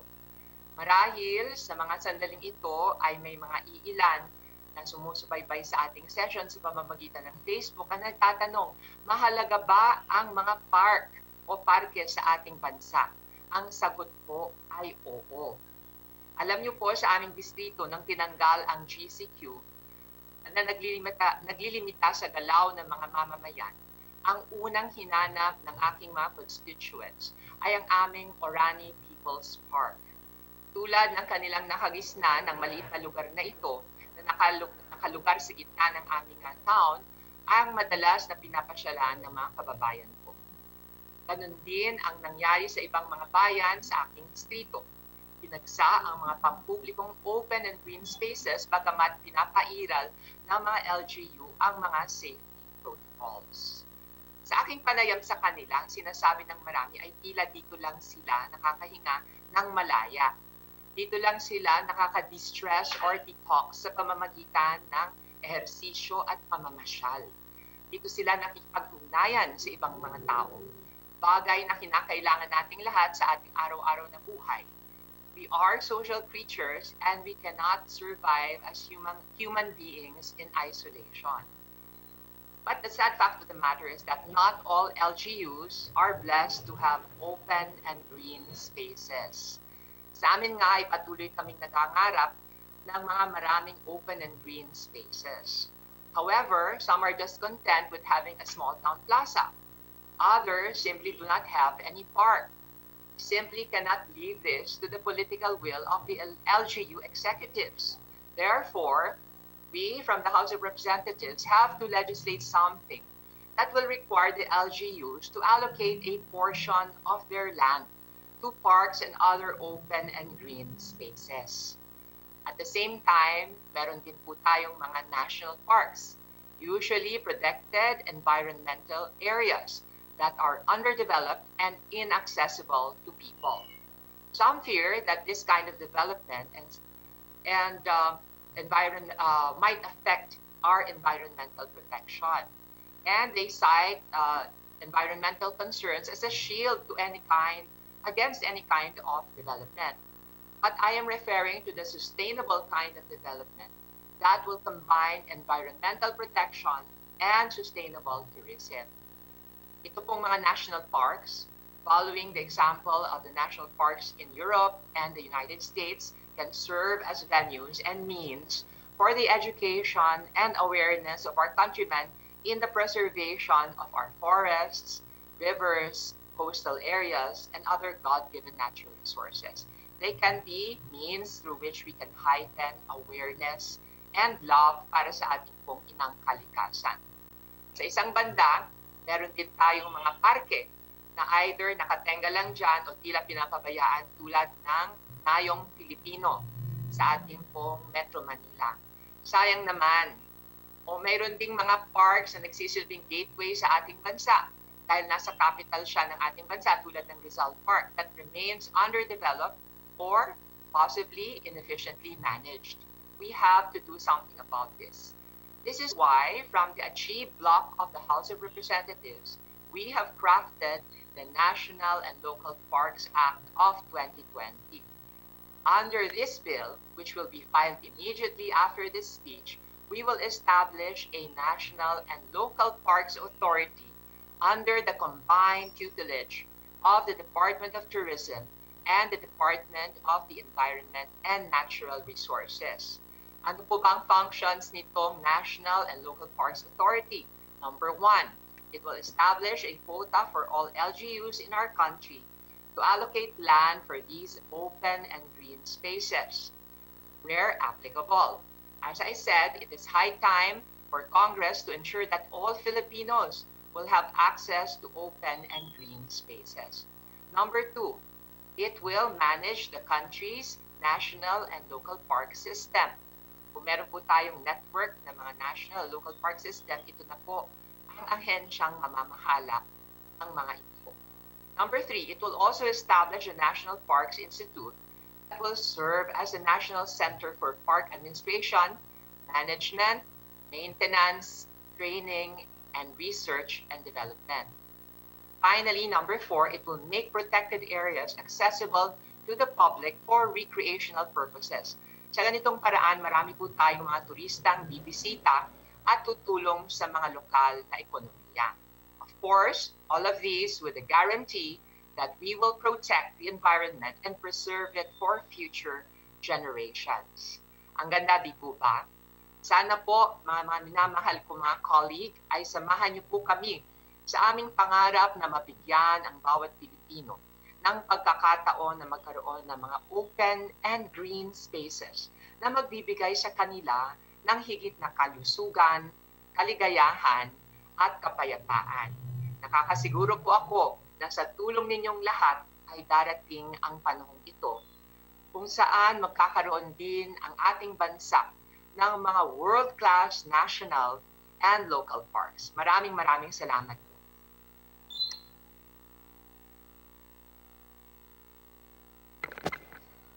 We thank our representative from the 1st District of Bataan for the privileged speech. Majority Leader. Mr. Speaker, I move that we recognize our Deputy Majority Leader, the Honorable Tov de Venecia, for his manifestation. The Honorable Tov de Venecia, Chairman of the Committee on Creative Industries, is now hereby recognized. Thank you, Mr. Speaker. My dear colleagues, good afternoon. This afternoon, I wish to manifest my deepest appreciation and praise to my good friend, my best friend, Congresswoman Geraldine Roman, for giving importance to the often overlooked green spaces in our country, or the lack thereof. Magmula po nang kumalat ang pandemya noong nakaraang taon, karamihan po sa atin ay nag-quarantine sa ating mga bahay-bahay ng ilang buwan. In fact, hanggat maaari hinihikayat pa rin ng ating mga medical experts na manatili tayo sa ating mga tahanan upang maiwasan ang makakuha o makahawa ng COVID. Although necessary, living in isolation and quarantine has brought about its own issues. Isa na dyan ang cabin fever. Hindi lang po nakakaburyo ang mamuhay in quarantine, it also brings about feelings of anxiety, restlessness, decreased motivation, hopelessness, irregular sleep patterns, and in worst cases, even depression, among others. In fact, according to the National Center for Mental Health, doble po ang mga tawag na natanggap nila for mental health consults per month from March to May of last year, kumpara sa mga buwan bago mag-lockdown. Luckily, experts have found that one way of addressing these concerns is by being exposed to nature and green spaces. According to the WHO, physical activity in a natural environment can help remedy mild depression and reduce physiological stress indicators. A 2019 study from the International Journal of Environmental Health Research also showed that just 20 minutes in an urban park can improve life satisfaction. I could cite countless other studies, but the main point remains the same. Parks and open and green spaces are important to mental health and human development. However, Mr. Speaker, one of the things that being in quarantine has made me realize is how much we have been taking our green spaces for granted. Data from studies also support this, Mr. Speaker. Based on the Green City Index research, ang Singapore po, 47% ng kanilang land area ay green space. Ang Rio de Janeiro sa Brazil, 29%. Ang New York naman, 14% ang land area for green space. Kung ikukumpara po natin ang Manila sa mga cities na ito, only a measly 0.03% of our land area is green space. And for those open spaces and parks that we do have in urban areas, marami po sa kanila ang hindi naalagaan at kulang-kulang ang mga facilities. Malaki po ang pagkukulang ng ating institutions and policies when it comes to the management and development of our parks. Indeed, we currently have the National Parks Development Committee, which was established by virtue of Executive Order Number 30, Series of 1963. It was created over 58 years ago and was initially created for the development of the Quezon Memorial Park and the Luneta Park. Upon consultation with the NPDC last year, headed of course by Executive Director Cecile Lorenzana, we in the Arts, Culture, and Creative Industries Block of the 18th Congress, or ACHIB, found out that the NPDC has generally limited its operations to Luneta and Paco Park. So sino-sino ang nagmamanage ng ibang public parks natin?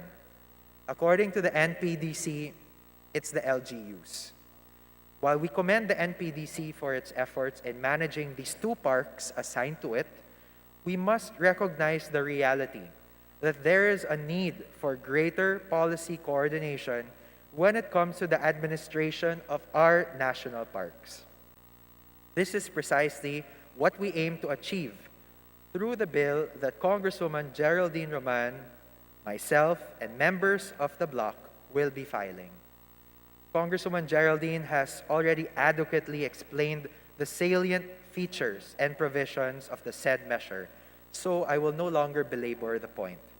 I will, however, just emphasize that through this measure, we will be establishing a National Parks Authority, which will have an expanded and more empowered mandate, and which will supersede the current NPDC.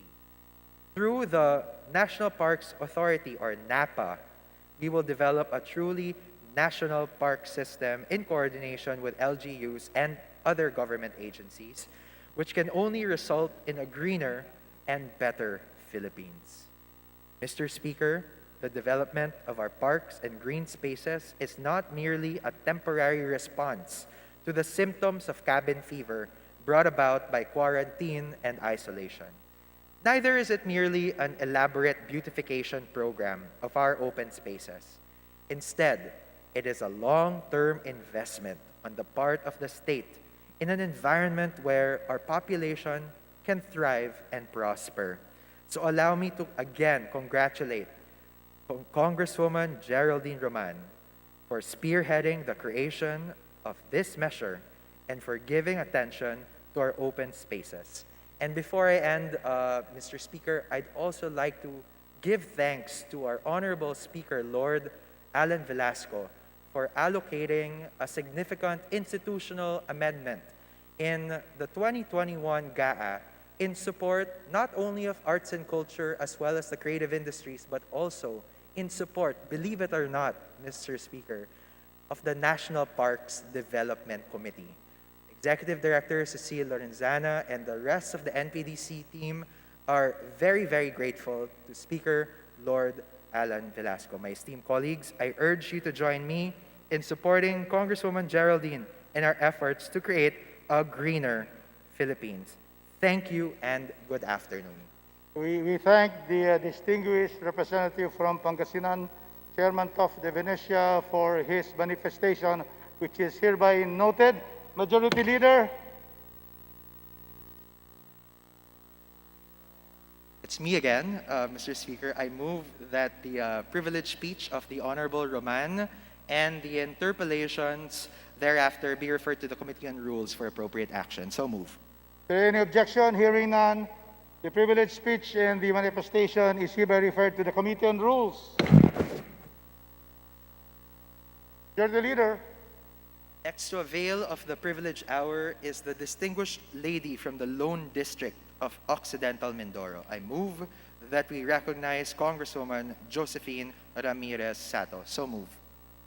The Honorable Representative Josephine Ramirez Sato of the Lone District of Occidental Mindoro is hereby recognized.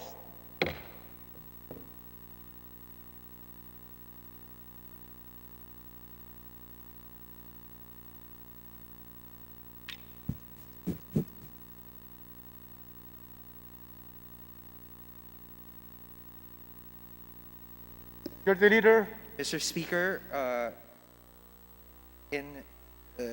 instead of the Honorable Sato availing of the privilege hour, I move that we recognize the gentleman from the 1st District of Samar, Congressman Edgar Mary Sarmiento, for his privilege speech. So moved. Representative Edgar Mary Sarmiento of the 1st District of Samar is hereby recognized. Maraming salamat, Mr. Speaker, at magandang hapon sa inyo po, sa Majority Leader, mga kasamahan ko po rito. Ayaw ko na sana magsalita rito tungkol po sa tinatawag po natin personal and collective privilege, kanya lang napaka-importante po ang sasabihin ko sana at may papakita sana po ako sa mga kasamahan ko. Tungkol po sana ito sa vaccination natin. At ako'y humihingi po sana itong tinatawag natin na comprehensive framework in information dissemination and vaccination. Ayan po, ano? Malapit na po sana tayo. Next slide, please. Paalala ko lang po, yan pong numero. 513,000 na po tayo, 619, 10,000 pong patay, at may mataas naman na recovery tayo. Ito po ay napaka-importante kasi almost 300 days na po tayo, Mr. Speaker, from the time ECQ was declared. This was March 17. Marami na po tayo na pagtutunan, no? Kanya lang nakakalimutan po natin ang kaimportansya po ng tinatawag natin na local government structure. Kaya nga, dahil po rito, ako'y nakikiusap sana sa mga executives nakikinig. At tingnan po natin uli ang struktura ng tinatawag natin government structure during calamities. And we have to acknowledge that this pandemic is a calamity by itself. Maliwanag po, makikita po natin, ayan po ang opisina ng Presidente, ang iba-iba pong local government units, comprising of course of 81 provinces, 145 cities, 1,470 municipalities, and 42,000 barangays. Yan po hinihingi sana natin na dito po sa vaccination, sana po, no, isama talaga ang local government units ng IATF National at sila po sana ang mga ngasiwa po rito sa vaccination. Total, mayroon naman silang counterpart ang tinatawag na IATF local. Huwag po sana natin kalimutan ang tinatawag po natin na RA 7160, ang Local Government Code of 1991, kung saan maliwanag po na binibigay dito sa local government ang batas na sinasabi ang isang local government siya na po ang may pangangasiwa sa programa ng health, delivery of health services, including the purchase of medicines, medical supply, Mr. Speaker, and equipment of the LGUs. The law also states, Mr. Speaker, that LGU can exercise their autonomy in matters identified by the national government or are within the parameters it has set. Yan po ang importante natin, Mr. Speaker, kaya ako'y nakikiusap sana huwag tayong magkamali at alam naman po natin, dito po sa Bayanihan 1 po natin, Mr. Speaker, kung saan mayroon pa tayong social amelioration program, marami pong nangyari na problema at ayaw po natin mangyari po ito. Ako'y makikiusap rin, napag-usapan na po ito sa Senado, napag-usapan na rin dito po sa Kamara, ang tinatawag natin na komposisyon ng IATF, ang Department of Health, Department of Technology, Science and Technology, ang Department of Interiors and Local Government, ang Department of Trade and Industry. Sana po, huwag tayong magkakamali uli, ano? Na lahat po sana ng datos kumuha tayo sa World Health Organization. Kasi unang-una po, na-roll out ang bakuna sa United Kingdom noong December 8, 2020. Ayan po, makikita natin, no? Sa slide presentation natin sa malaking screen, kung saan yan po ang pinakaunang pasyente na binigyan ng bakuna.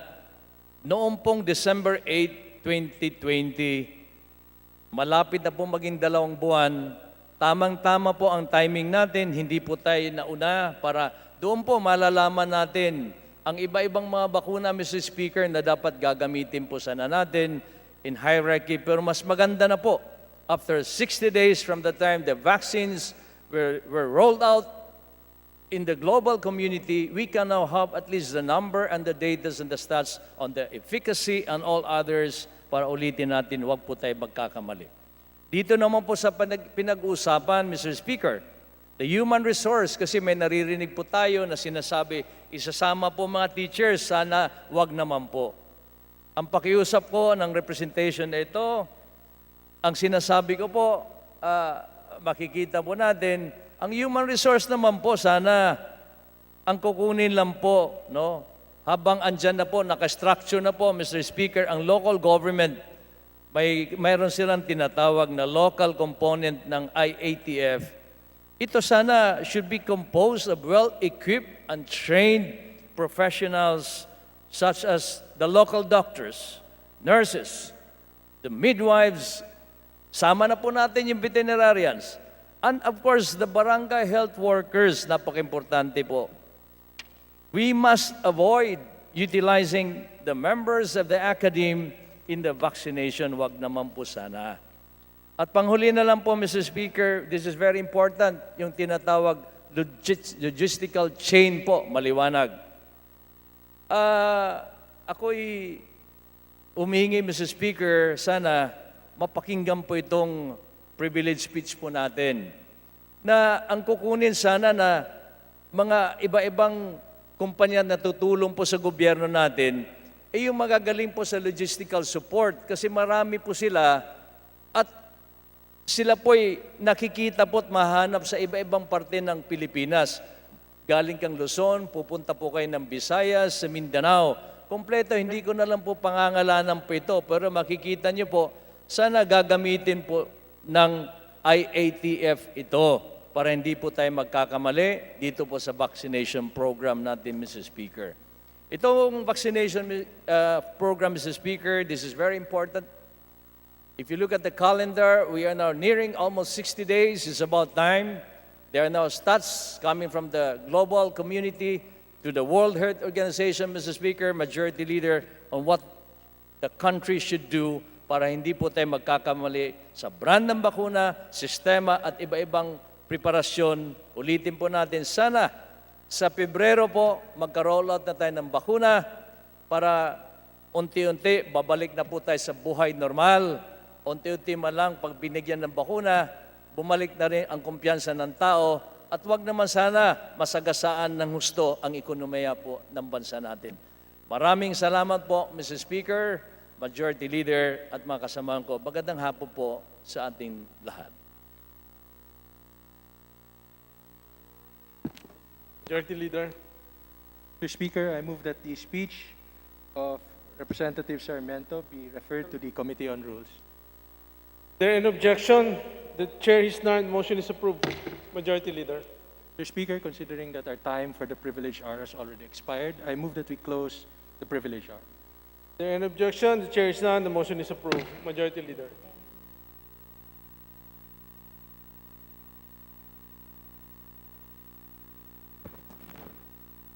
Mr. Speaker, I now move that we consider on second reading House Bill number 8261 as contained in Committee Report number 699 and that the Secretary General be directed to read the title of the measure. Page 3, number 6, boss. 8261. There an objection? The chair is none. The motion is approved. Secretary General is directed to read House Bill 8261. House Bill 8261, an act lowering the minimum height requirement and removing the height waiver for applicants to the Philippine National Police, Bureau of Fire Protection, Bureau of Jail Management and Penology, and the Bureau of Correction, amending for the purpose Republic Act Number 6975 as amended Republic Act Number 8551, Republic Act Number 9263 as amended, and Republic Act Number 10575. Voting ba to? Majority Leader. Mr. Speaker, I move that we open the period of sponsorship and debate and recognize to sponsor the measure its author, Representative Manuel D.G. Cabochan III of Party List Magdalo. Is there an objection? The chair is none. The motion is approved. Representative Cabochan is hereby recognized.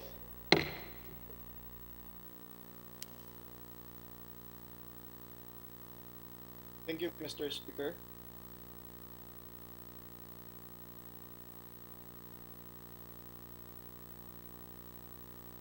Mr. Speaker, can I proceed? Go ahead, go ahead. Thank you, Mr. Speaker. My fellow members of the House of Representatives, my dear colleagues and guests, good afternoon. Republic Act number 6975 sets a minimum height requirement for police applicants, 1 meter and 62 centimeters for male, and 1 meter and 57 centimeters for females. This is born out of the view that tallness defines physical strength and should therefore be a primary characteristic of a police, fire, and jail officer. However, height does not entirely determine the capacity of an individual to perform his duties as a police, fire, and jail officer. Further, the existing height requirement effectively disqualifies and discriminates against most Filipinos who have lower average height. Height restriction also highly discriminates against those of ethnic backgrounds who may be genetically predisposed to be shorter in height. Thus, House Bill 8261 seeks to lower the existing minimum height requirement for applicants to the PNP, BFP, and BJMP to 1 meter and 57 centimeters for male and 1 meter and 52 centimeters for female. For applicants who belong to the cultural communities or indigenous peoples, the minimum height requirement would be 1 meter and 52 centimeters for male and 1 meter and 47 centimeters for female. We hope that the lowering of the height requirement would grant equal opportunity for applicants and encourage more Filipinos to join the uniform sector. Thank you, Mr. Speaker. Majority Leader.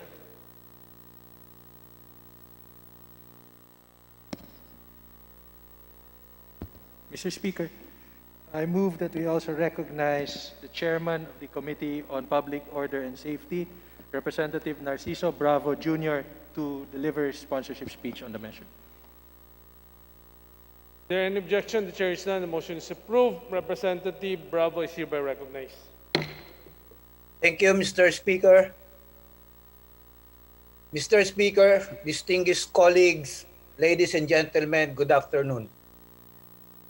It is my honor and privilege to sponsor before this august body Committee Report number 699 on House Bill number 8261 entitled An Act Lowering the Minimum Height Requirement and Removing the Height Waiver for Applicants to the Philippine National Police, Bureau of Fire Protection, Bureau of Jail Management and Penology, and the Bureau of Corrections, amending for the purpose Republic Act number 6975 as amended, Republic Act number 8551, Republic Act number 9263 as amended, and Republic Act number 10575. To be eligible for appointment to the fire, jail, and police services, one must possess certain general qualifications, one of which is height. Based on the laws mentioned earlier, the male applicant must at least be 1.62 meters or 5 feet and 4 inches tall, while the female applicant should at least be 1.57 meters or 5 feet and 2 inches. While it is assuring and aesthetically pleasing to see that the officers and personnel of the uniformed service or our law enforcement, fire and jail services possess the physical attributes to deal with the rigors of their profession, we know they must be endowed with other qualities that equate to better performance of their duties. Intelligence, fitness, and agility and character are indeed better indicators of overall job performance. The proposed measure provides persons of short stature an equal opportunity to join the uniformed services and enable them to pursue their aspirations to serve their country as public safety officers. House Bill number 8261 amends the minimum height requirement for initial appointment to the Philippine National Police, the Bureau of Fire Protection, the Bureau of Jail Management and Penology, and the Bureau of Corrections from 1.62 meters to 1.57 meters or 5 feet and 2 inches for the male applicants and from 1.57 meters to 1.52 meters or 5 feet for the female applicants. However, the bill retains the minimum height requirement for both male and female applicants to the Philippine National Police Academy based on the recommendation of the PNP Director. House Bill number 8261 also removes the waiver for height requirement that is automatically granted to applicants belonging to the cultural communities and indigenous peoples for initial appointment to the Tri-Bureau and the Bucor simply because issuance of the waiver has become subject to abuse. Instead, the bill sets a lower minimum height requirement for the male and the female applicants belonging to the said groups at 1.52 meters and 1.47 meters respectively.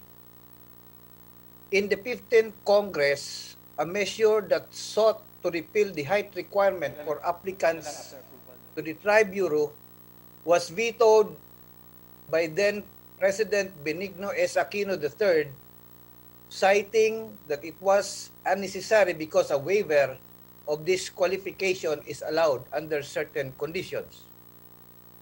Unlike the previous measure that was vetoed, House Bill number 8261 only proposes to lower and not to repeal the minimum height requirement for all applicants to give them an equal footing in the application process. Lowering the height requirement will enable our public safety agencies to widen the pool of applicants and recruit the best candidates. Mr. Speaker, this is also a timely measure considering the employment opportunity that will be created for many of our fellow Filipinos who are now facing difficult times amid this pandemic. I therefore earnestly request approval of this measure. Thank you, Mr. Speaker. Majority Leader. Mr. Speaker, there being no member who wishes to interpellate our sponsors, I move that we terminate the period of sponsorship and debate. There any objection? The chair is none. The motion is approved. Majority Leader. Mr. Speaker, I move that we open the period of amendments. There any objection? The chair is none. The motion is approved. Mr. Speaker, there being neither individual nor committee amendments, I move that we terminate the period of amendments. There any objection? The chair is none. The motion is approved. Mr. Speaker, I now move that we approve on second reading House Bill number 8261. So move, Mr. Speaker. Is there any objection? The chair is none. The motion is approved. Those who are in favor of House Bill 28261 say aye. Those who are against say nay. The ayes have it. House Bill 8261 is hereby approved on second reading. Majority Leader. Mr. Speaker, I now move that we consider on second reading House Bill number 8179 as contained in Committee Report number 641, that the Secretary General be directed to read the title of the measure. There any objection? The chair is none. The motion is approved. Secretary General is hereby directed to read House Bill 8179. House Bill 8179, an act providing for sustainable management of forests and forest lands. Majority Leader. Mr. Speaker, I move that we open the period of sponsorship and debate and recognize for sponsorship of the measure Representative Cheryl Deloso Montalia of the 2nd District of Zambales. There any objection? The chair is none. The motion is approved. Representative Cheryl Deloso Montalia is hereby recognized. Thank you, Mr. Speaker. Franklin Delano Roosevelt once averred that a nation that destroys its soils destroys itself.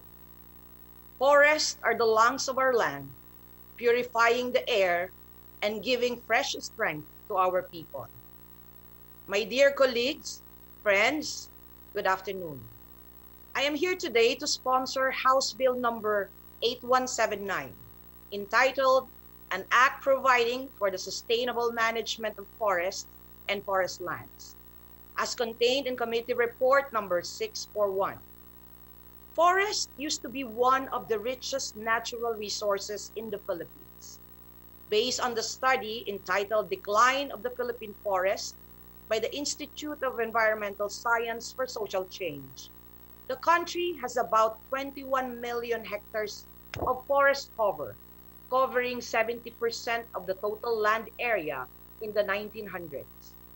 4 decades later, the deforestation caught on that, and by 1999, the Philippines has only 5.5 million hectares of forest, with only 800 hectares of this being primary forest.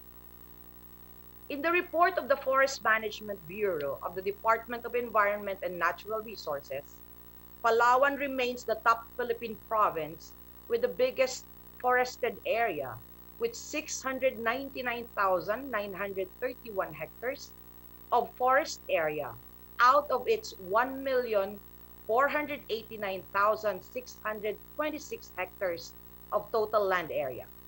It is followed by Isabela with 378,637 hectares, Cagayan with 342,944 hectares, Agusan del Sur with 342,736 hectares, Surigao del Sur with 226,805 hectares, Quezon with 226,193 hectares, Apayao with 223,121 hectares, Aurora with 218,588 hectares, Bukidnon with 202,322 hectares, and Nueva Vizcaya with 193,708 hectares.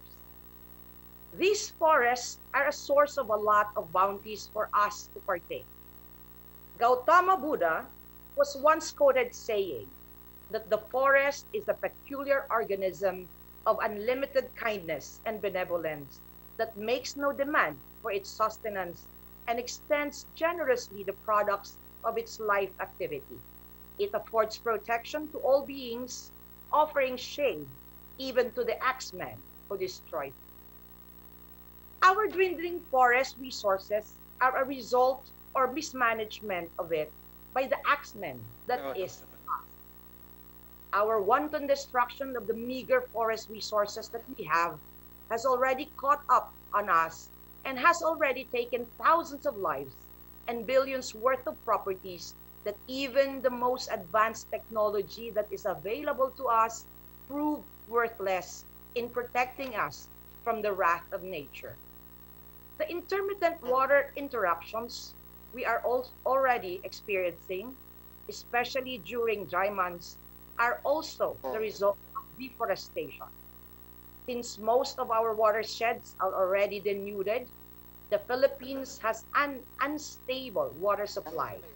The water quality has also deteriorated as there is minimal water infiltration and slow recharging of our water tables. The data by the Forest Management Bureau of the Department of Environment and Natural Resources showed that the Philippines need an estimated 54% of forest cover to protect us against landslides and ensure sufficient water supply. The DNR targets to rehabilitate around 1.2 million hectares of the denuded and deforested forest lands by 2022. But how do we solve the problem of deforestation? Mr. Speaker, sustainable forest management is one of the solutions that the Philippine forest industry is looking at. According to the United Nations Food and Agriculture Organization, FAO, sustainable forest management addresses the significance of forest degradation and deforestation while increasing direct benefits to the people and the environment. In fact, it is the only way forward. The concept recognizes the need for a balance between the inherent need of the people for livelihood, that is products directly derived from trees such as timber and paper, while ensuring that forests are protected and will continue to be ecologically viable for generations to come. This is in line with the National Greening Program of the country, which aims to expand forest cover, mitigate and adapt to climate change, conserve biodiversity, poverty alleviation, and inclusive growth while adhering to the principles of good governance.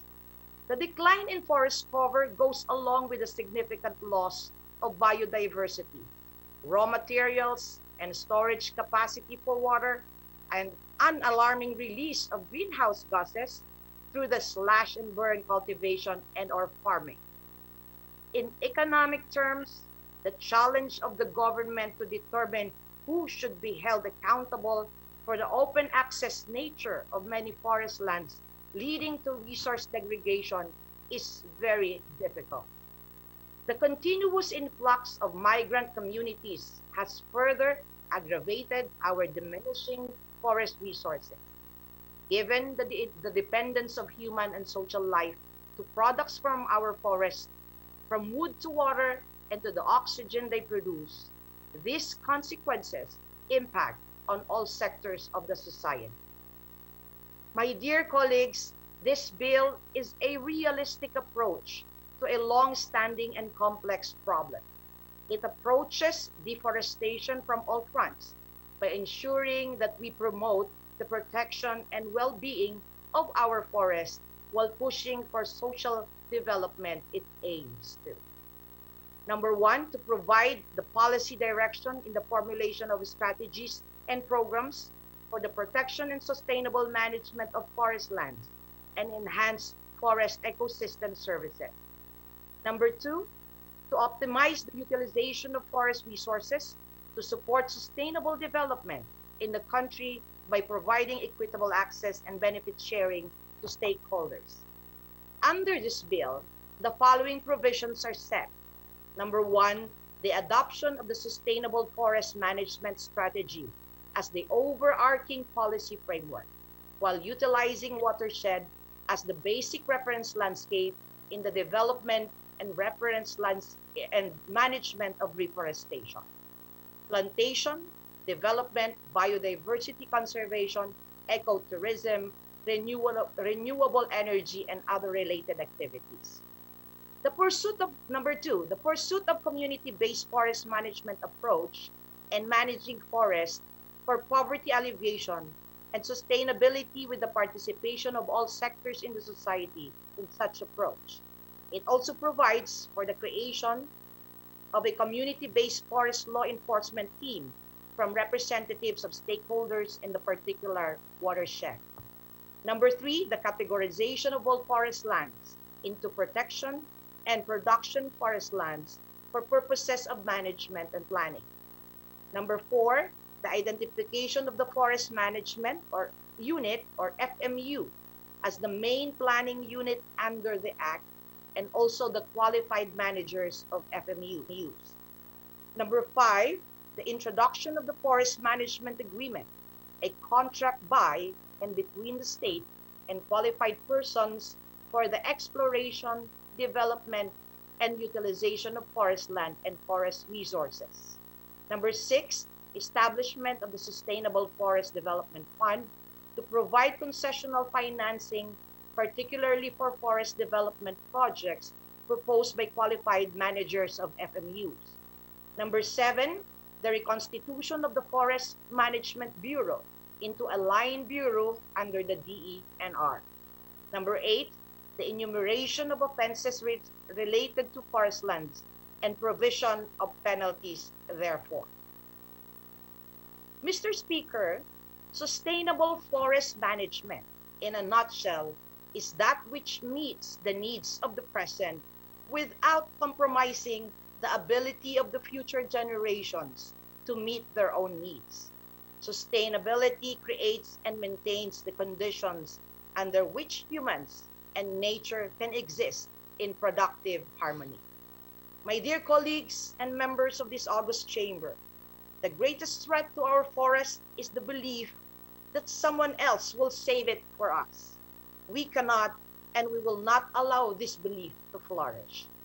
The protection of our forest is one major step in the protection of our planet.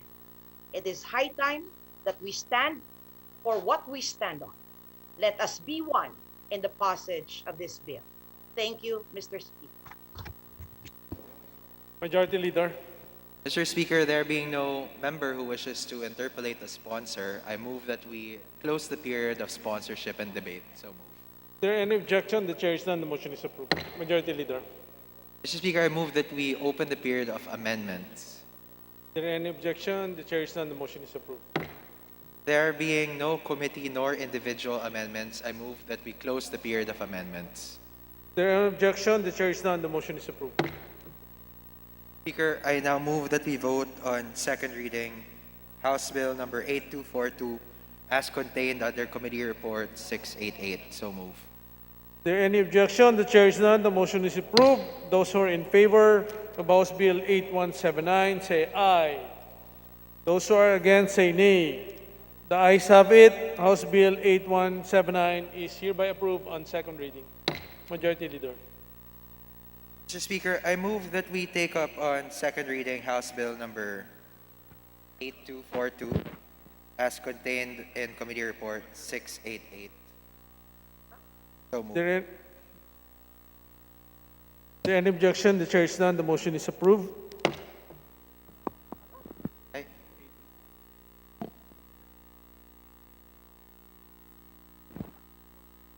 So the Secretary General is hereby directed to read House Bill 8242. House Bill 8242, an act providing a framework to protect and promote the right to adequate food. Majority Leader. To sponsor said measure, I move that we recognize the Honorable Cheryl De Losa Montalia once again. So move. Is there any objection? The chair is none. The motion is approved. Representative Cheryl De Losa Montalia is hereby recognized. Thank you, Mr. Speaker. Your Honors, good afternoon. I am here today to ask for your support to House Bill number 8242 as contained in Committee Report number 688 and entitled An Act Providing a Framework to Protect and Promote the Right to Adequate Food. Mr. Speaker, the human right to adequate food is a direct extension of the human right to food, which is corollary to the basic human right to life, generally understood as the right to feed oneself in dignity. The right to adequate food is a long-standing international human right to which many countries are committed. Over the last decades, a number of countries have developed and implemented constitutional amendments, national laws, strategies, and programs that aim at the fulfillment of all of the right to food. In the Philippines, despite the long strides that we took to eliminate hunger, we still face serious hunger and poverty. Armed conflicts, in addition to the frequent natural disasters, have only intensified our existing food insecurity. In a survey conducted from September 17 to 2020, by the social weather stations, it showed that families who experience involuntary hunger or hunger due to lack of food to eat reached a new record high of 30.7%, or an estimated 7.6 million households. And the following facts about hunger in the Philippines, which shed some light on the areas that need improvement as well as areas where the country has been successful. The Philippine Global Hunger Index, or GHI, is currently 19, ranking the country 69 out of 107 and placing it under the moderate category in the Global Hunger Index. Although this number is down from 25.9 rating that the Philippines had back in 2000. Hunger poses dangerous health consequences for the Philippines, with a 20.6% of people being underweight and 32.2% being stunted. Low weight and stunting can restrict growth and prevent people from developing fully. Children also face serious risk from malnourishment.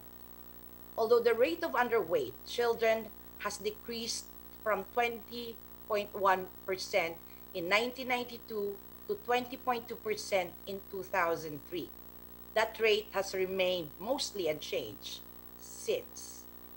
In fact, the percentage recorded in 2015 was 21.5% of children being underweight. In addition, 29.9% of children aged 5 to 10 were stunted in that same year, ranking the Philippines 9th in the world for stunted children. With the COVID-19 pandemic, there is a possibility that more children will be stunted if there are no mitigating measures put in place. Hunger occurs the most in the agriculture and fishing sectors, where 70% of workers are poor. In fact, 33% of the working population resides in these sectors, facing low wages, risk of natural disasters, and poverty, all contributing to their high rates of hunger. Food insecurity varies by region.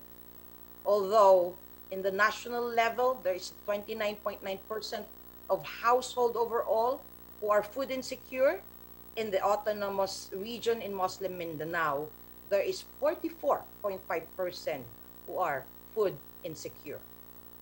It is also in this region with the highest tendency for underweight children that are sick. Urban regions in the ARM are more likely to be food secure, with 40.1% security rate compared to the 28% food security rate in rural regions. ARM's high food insecurity may be attributed to the history of conflict in the area. The Philippines is prone also to natural disasters, including earthquakes, floods, and tsunamis. The resulting damage in agriculture and displacement has exacerbated hunger and poverty in the Philippines. Efforts to decrease hunger have shown some success. Food security rates have been improving in the Philippines. Undernourishment has decreased as well, dropping by 17.9% from 1992 to 2016. In fact, from a global hunger index of 25 in the year 2000, the Philippines now has a GHI of 19. Based on facts about hunger in the Philippines, it is evident that progress is being made, albeit slowly. Still, more efforts and humanitarian aid are needed to help our country decrease food insecurity in order to end hunger and poverty. Mr. Speaker, Nobel laureate Norman Borlaug underscored that the first essential component of social justice is adequate food for all mankind. Food is the moral right of all who are born into this world.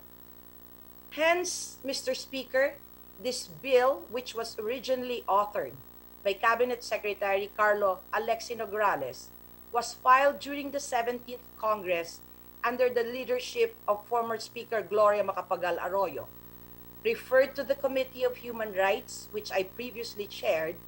This bill was passed on third reading. I refiled this bill to address the pressing need to ensure that there is adequate food in every table of the Filipino family's home.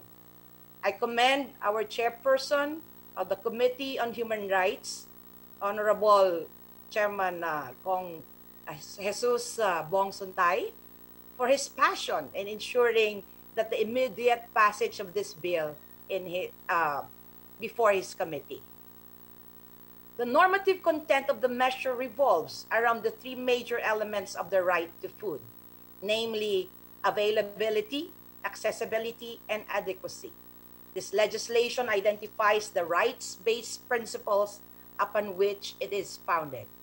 More importantly, the government obligations to respect, protect, and fulfill the right to adequate food are ascertained under this measure.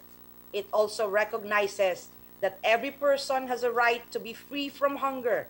Every person suffering from hunger or undernutrition or at risk of suffering from hunger is entitled to minimum amount of food according to one's age, sex, health station, and occupation. Mr. Speaker, my dear colleagues, the right to food is a human right. Access to adequate food is fundamental right of human. It protects the right of all human beings to live in self-respect, free from food uncertainty, starvation, and malnutrition. The right to food is a human right derived from the Universal Declaration of Human Rights and International Covenant on Economic, Social, and Cultural Rights. We are a state party to this declaration and convention. We are bound to abide by the enumerations of this in the international pacts. But even if we are not a party thereto, it is incumbent upon us to ensure adequate food for every Filipino. This is because we are all humans and our humanity tells us that this is the right thing to do. Thank you, Mr. Speaker. Good afternoon, my dear colleagues. Majority Leader. Mr. Speaker, there being no member who wishes to interpolate, I move that we close the period of sponsorship and debate. Is there any objection? The chair is none. The motion is approved. Majority Leader. Mr. Speaker, I move that we open the period of amendments. Is there any objection? The chair is none. The motion is approved. There being no committee or individual amendments, I move that we close the Mr. period Speaker. of amendments. I'm sorry. Majority Leader. Thank you. Just with regards to Section 5, may I move that the second paragraph be deleted? All right. Majority Leader. Mr. Speaker, let me retract my previous motion and move for the reconsideration of said measure for the period of amendments. So move. Is there any objection? The chair is none. The motion is approved. Majority Leader. For his individual amendment, I move that we recognize the Honorable Bong Suntay. So move. Thank you very much. Honorable Mr. Speaker. Bong Suntay is hereby recognized. Thank you very much. Mr. Speaker, as part of the committee amendments of the on House Bill number 8242, the Committee on Human Rights proposes that the second paragraph in Section 5 be deleted. Majority Leader. Sponsor, Mr. Speaker. Mr. Sponsor. We accept, Mr. Speaker. Majority Leader. Mr. Speaker, we join the Honorable sponsor in accepting said amendment. So move. Is there any objection? The chair is none. The motion is approved. Majority Leader. There being no other committee or individual amendments, I move once again that we close the period of amendments. So move. Is there any objection? The chair is none. The motion is approved. I now move that we vote on second reading House Bill 8242 as contained in Committee Report 688. So move. As amended. Is there any objection? The chair is none. The motion is approved. Those who are in favor of House Bill 8242 say aye. Those who are against say nay. The ayes have it. House Bill 8242 is hereby approved on second reading as amended. I now move that we consider on second reading House Bill 8243 as contained in Committee Report 689. So move. There any objection? The chair is done. The motion is approved. House Bill 8243, an act protecting and promoting the rights to equality and non-discrimination on the basis of race, ethnicity, and religion. Majority Leader. Mr. Speaker, I move that we recognize the Honorable Bong Suntay, Chairperson of Committee on Human Rights, to sponsor said measure. Honorable Bong Suntay is hereby recognized. Thank you very much, Mr. Speaker. Mr. Speaker, my esteemed colleagues in the House of Representatives, ladies and gentlemen, today we call to mind the sterling wisdom of then American President Lyndon B. Johnson, whose words echoed for generations past and present, when he proclaimed in the 1776 Declaration of Independence the following: "We hold this truth to be self-evident, that all men are created equal and independent, that from the equal creation they derive in their rights inherent and inalienable, among which are the preservation of life and liberty and the pursuit of happiness." At this momentous hour, this representation stands to challenge the pervasiveness of discrimination against race, ethnicity, and religion, and present before this August Hall House Bill number 8243, entitled "An Act Protecting and Promoting the Rights to Equality and Non-Discrimination on the Basis of Race, Ethnicity, and Religion." This bill is a living testament of the legislature's effort to enact a law that fully enunciates a state policy to uphold human dignity and equality, regardless of race, age, gender, ethnicity, or religion, consistent with the obligations as state party to various international human rights instruments, particularly the Universal Declaration of Human Rights, the International Covenant on Civil and Political Rights, the International Covenant on Economic, Social, and Cultural Rights, the International Covenant on the Elimination of Racial Discrimination, the Convention on the Rights of Persons with Disability, and the Convention on the Elimination of Discrimination Against Women. It is firmly rooted on legal and constitutional grounds. Section 5, Article 3 of the Philippine Constitution explicitly provides that no law shall be made respecting an establishment of religion or prohibiting the free exercise thereof. The free exercise and enjoyment of religious profession and worship without discrimination or preference shall forever be allowed. No religious tests shall be required for the exercise of civil and political rights. Further, the Bill of Rights in the Constitution mandates that no person shall be denied of equal protection of the law. In a centena of cases, the Supreme Court has affirmed that equal protection simply requires that all persons or things similarly situated should be treated alike, both as to rights conferred and responsibilities imposed. It requires public bodies and institutions to treat similarly situated individuals in a similar manner. Mr. Speaker, my fellow representatives, House Bill 8243 defines discrimination. Discrimination refers to any distinction, exclusion, restriction, or preference made on the basis of race, color, descent, national or ethnic origin, religion or religious affirmation, affiliation or beliefs, which has the effect or purpose of impairing or nullifying the recognition, enjoyment, or exercise on an equal footing of the human rights and fundamental freedoms in the political, economic, social, cultural, civil, or any other field of public life of a person. Discrimination includes incitement to discrimination and harassment. An act is deemed discriminatory when a person requires other persons to comply with a term, condition, or requirement which are not reasonable, having regard to the circumstances of the case, or the other person does not or cannot comply with the terms, condition, or requirement, and the requirements to comply, has the purpose or effect of nullifying or impairing the recognition, enjoyment, or exercise of an equal footing by persons of the same race, color, descent, or national or ethnic origin.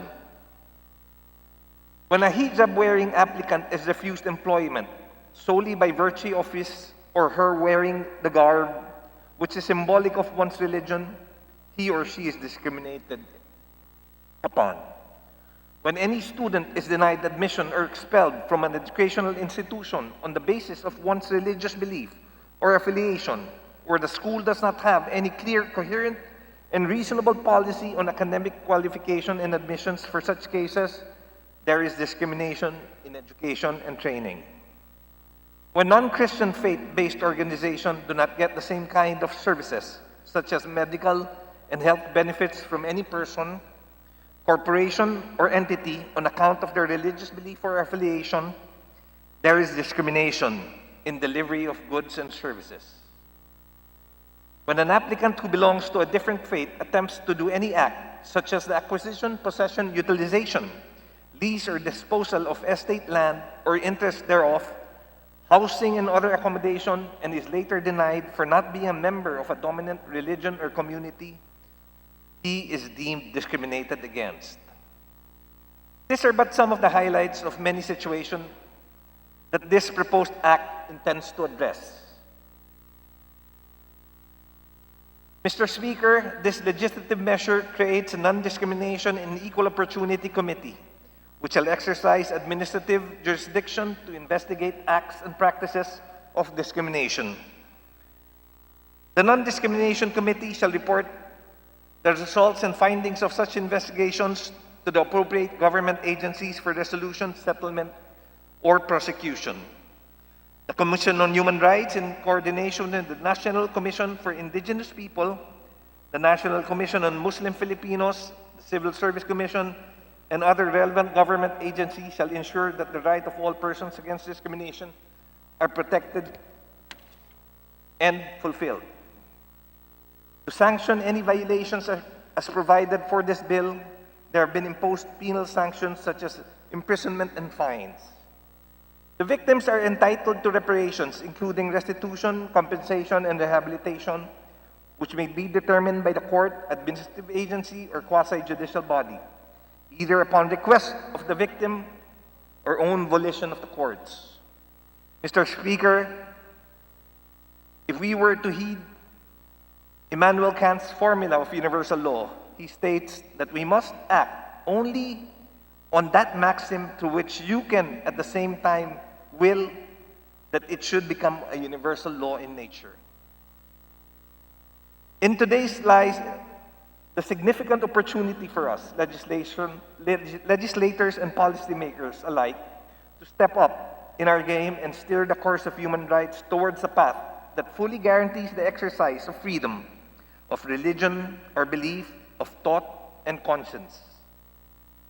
It is my core belief that conscience precedes freedom, for it presupposes that we are all human beings with inherent rights that are inalienable, with inherent rights that values equality, with inherent rights that gives accord to dignity and self-respect.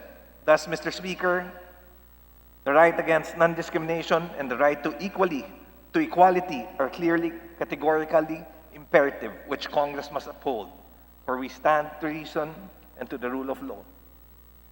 Good afternoon, and thank you very much, Mr. Speaker. Majority Leader. Mr. Speaker, 1 minute suspension. There objection, the chair is none. Motion is approved.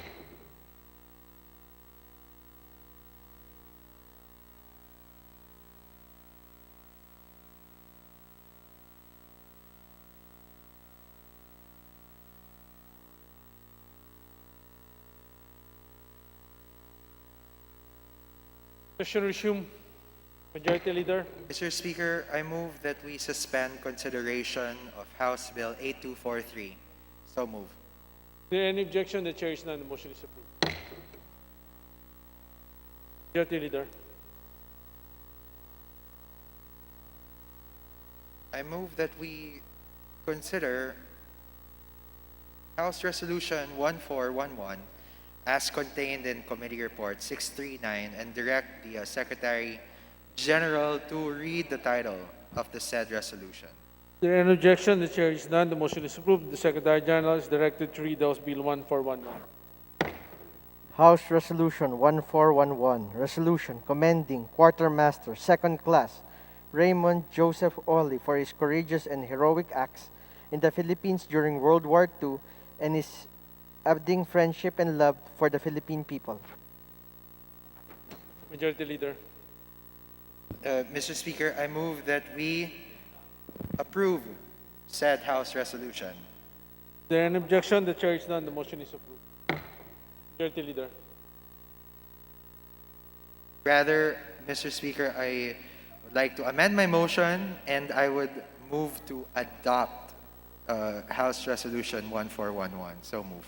Is there any objection? The chair is none. The motion is approved. Mr. Speaker, I move that we consider House Resolution 1419 as contained in Committee Report 690. Is there an objection? The chair is none. The motion is approved. House Resolution 1419, resolution urging the Philippine Statistics Authority through the National Economic and Development Authority to fast-track the integrated implementation of Republic Act Number 11055, the Philippine Identification System Act, and Republic Act Number 11315, the Community-Based Monitoring Systems Act, in order to establish a unified digital database that will serve as vital mechanism to allow government to swiftly identify target beneficiaries and provide seamless and efficient delivery of government programs and services, especially in times of disasters and national crisis or emergencies. Majority Leader. Mr. Speaker, I move that we adopt House Resolution 1419. Is there an objection? The chair is none. The motion is approved. Majority Leader. Mr. Speaker, I move that we consider House Resolution 1430 as contained in Committee Report 701 and direct Secretary General to read the title. Is there an objection? The chair is none. The motion is approved. The Secretary General is hereby directed to read Resolution 1430. House Resolution 1430, resolution urging President Rodrigo Roa Duterte to direct the creation and implementation of a comprehensive Bicol Region Rehabilitation Program that will efficiently and comprehensively counter the effects of the devastation wrought by typhoons Quinta, Rolly, and Ulysses, ensuring thereby the rebuilding of a better Bicol region. Majority Leader. Mr. Speaker, I move that we adopt said resolution. Is there an objection? The chair is none. The motion is approved. Majority Leader.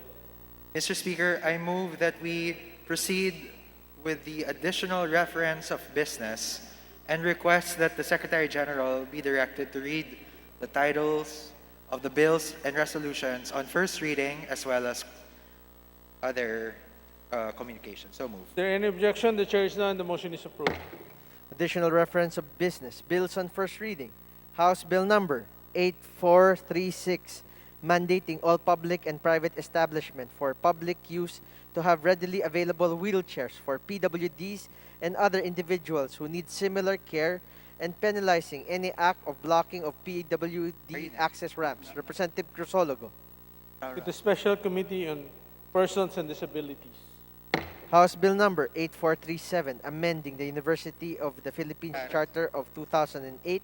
Representatives Villanueva, Brother Eddie, and Rivera. To the Committee on Higher and Technical Education. House Bill Number 8438, prohibiting education institutions from withholding the official records of students by reason of non-payment of tuition and other school fees. Representative Villanueva, Eduardo, and Rivera.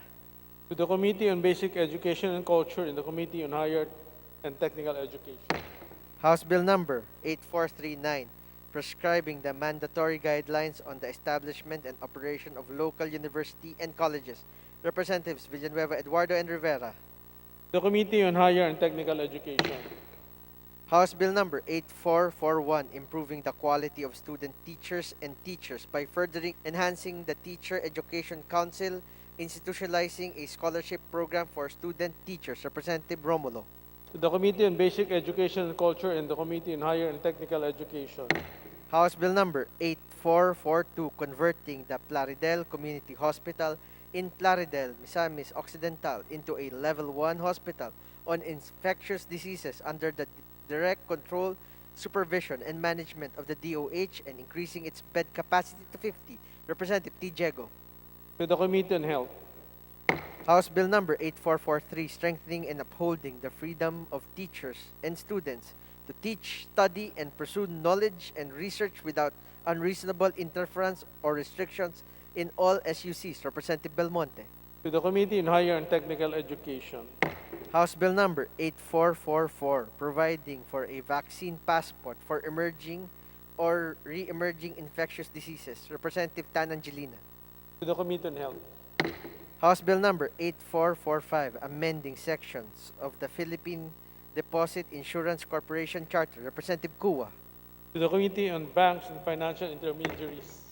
Committee report. Report number 714 of the Committee on Health on House Bill number 8461.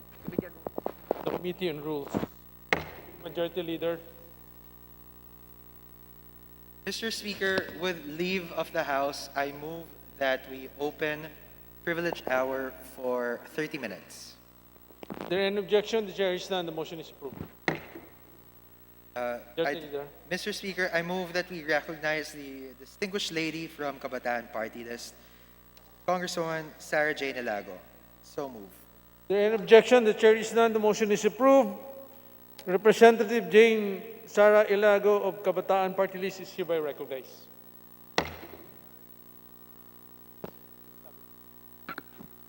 Sarah G. Thank you, Mr. Speaker. Before I deliver this Youth Representation's Privilege speech on the International Education Day, I would like to respond to the challenge posed by our fellow Eco Warrior, Deputy Speaker Lauren Legarda, to the younger generations in time for the Climate Adaptation Summit this year. With disasters set to increase in a warming climate and risk of future pandemics remain, due to lapses in effective implementation of our protective measures against deforestation and ecosystem disruption, we must raise our voices to act with a sense of urgency towards a greener economy that strengthens our healthcare system, boosts decent employment, offers social protection to all, provides adequate food, and invests in national development that will not only help us to more rapidly cushion the immediate impact of the recession, but also to avoid future similar shocks and be more resilient to crisis. We must raise our voices to advance an economy that keeps the increase in the world's temperatures to less than 1.5 degrees Celsius at the end of the century, where all, including future generations, are able to enjoy their human rights without harm from climate change, without harm from pollution, without harm from deforestation, without harm from waste and environmental degradation. We must commit, Mr. Speaker, to raising our voices to inspire active and meaningful participation from all sectors of society. We must dedicate raising our voices to add to the voices of the marginalized and vulnerable groups and leave no one behind. For all these reasons, Mr. Speaker, I dare say, challenge accepted. It is imperative to persist through these challenges, through raising our voices amid the pandemic and climate crisis. I strongly believe that we can build back better. We must. People and planet first. People and planet first. Mr. Speaker, this is also one of this youth representation's battle cry today, as we observe the International Day of Education. Today, Mr. Speaker, the UN resolution, which was adopted by the General Assembly in December 3, 2018, proclaimed January 24 as the International Day of Education. This recognizes that education increases the productivity of individuals, and strengthens the potential for economic growth, develops the skills needed for decent work, develops the professional skills needed for sustainable development, including in the fields of water and sanitation, green energy, and the conservation of natural resources, helps to eradicate poverty and hunger, contributes to improved health, promotes gender equality and can reduce inequality, and promotes peace, the rule of law, and respect for human rights. The said resolution, Mr. Speaker, also acknowledges the importance of working to ensure inclusive and equitable quality education at all levels. Early childhood, primary, secondary, tertiary, and distance education, including technical and vocational training, so that all people may have access to lifelong learning opportunities that help them to acquire the knowledge and skills needed to access opportunities to participate fully in society and contribute to sustainable development. The theme for this year is, and I quote, recover and revitalize education for the COVID-19 generation, emphasizing the urgency of powering education by stepping up collaboration and international solidarity to place education and lifelong learning at the center of the recovery.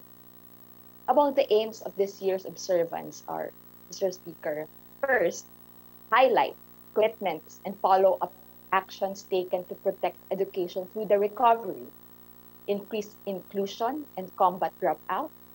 Second is to celebrate initiatives being led by governments, educators, organizations, from global to grassroots efforts, as well as partnerships demonstrating the potential to recommit education to the principles of equity and relevance.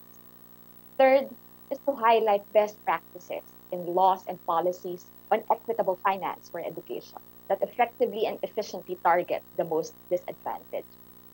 And finally, Mr. Speaker, to give voice to the COVID-19 generation to express their concern and aspiration in the face of a future marked by an economic recession and climate change. Napakahalaga po ng high-level summit ngayong araw na para sa paghubog ng kinabukasan na mamanahin ng mga kabataan, ng mga bata. Ngayon, kinakailangan na protektahan natin ang kanilang pagsasalita at pagpapahayag, ang kanilang boses na para kamtin ang mas magandang bukas para rin sa susunod na henerasyon. Nakikita natin yan ngayon, Ginoong Speaker, mula sa napakaraming ng mga children and youth who are speaking up against the deforestation, the ecosystem disruption, at tumitindig para sa urgent planetary actions, urgent climate action in response to the planetary emergency. Well, demanding urgent action on the planetary emergency and on strengthening the healthcare system, ensuring transparency and accountability in the national COVID-19 vaccination program, and undertaking accessible and massive testing, tracing, isolation, and treatment to control and finally end the spread of the coronavirus. This youth representation has presented, and the House of Representatives has likewise tackled the demands of students and education stakeholders for inclusive distance learning modalities and safe reopening of schools.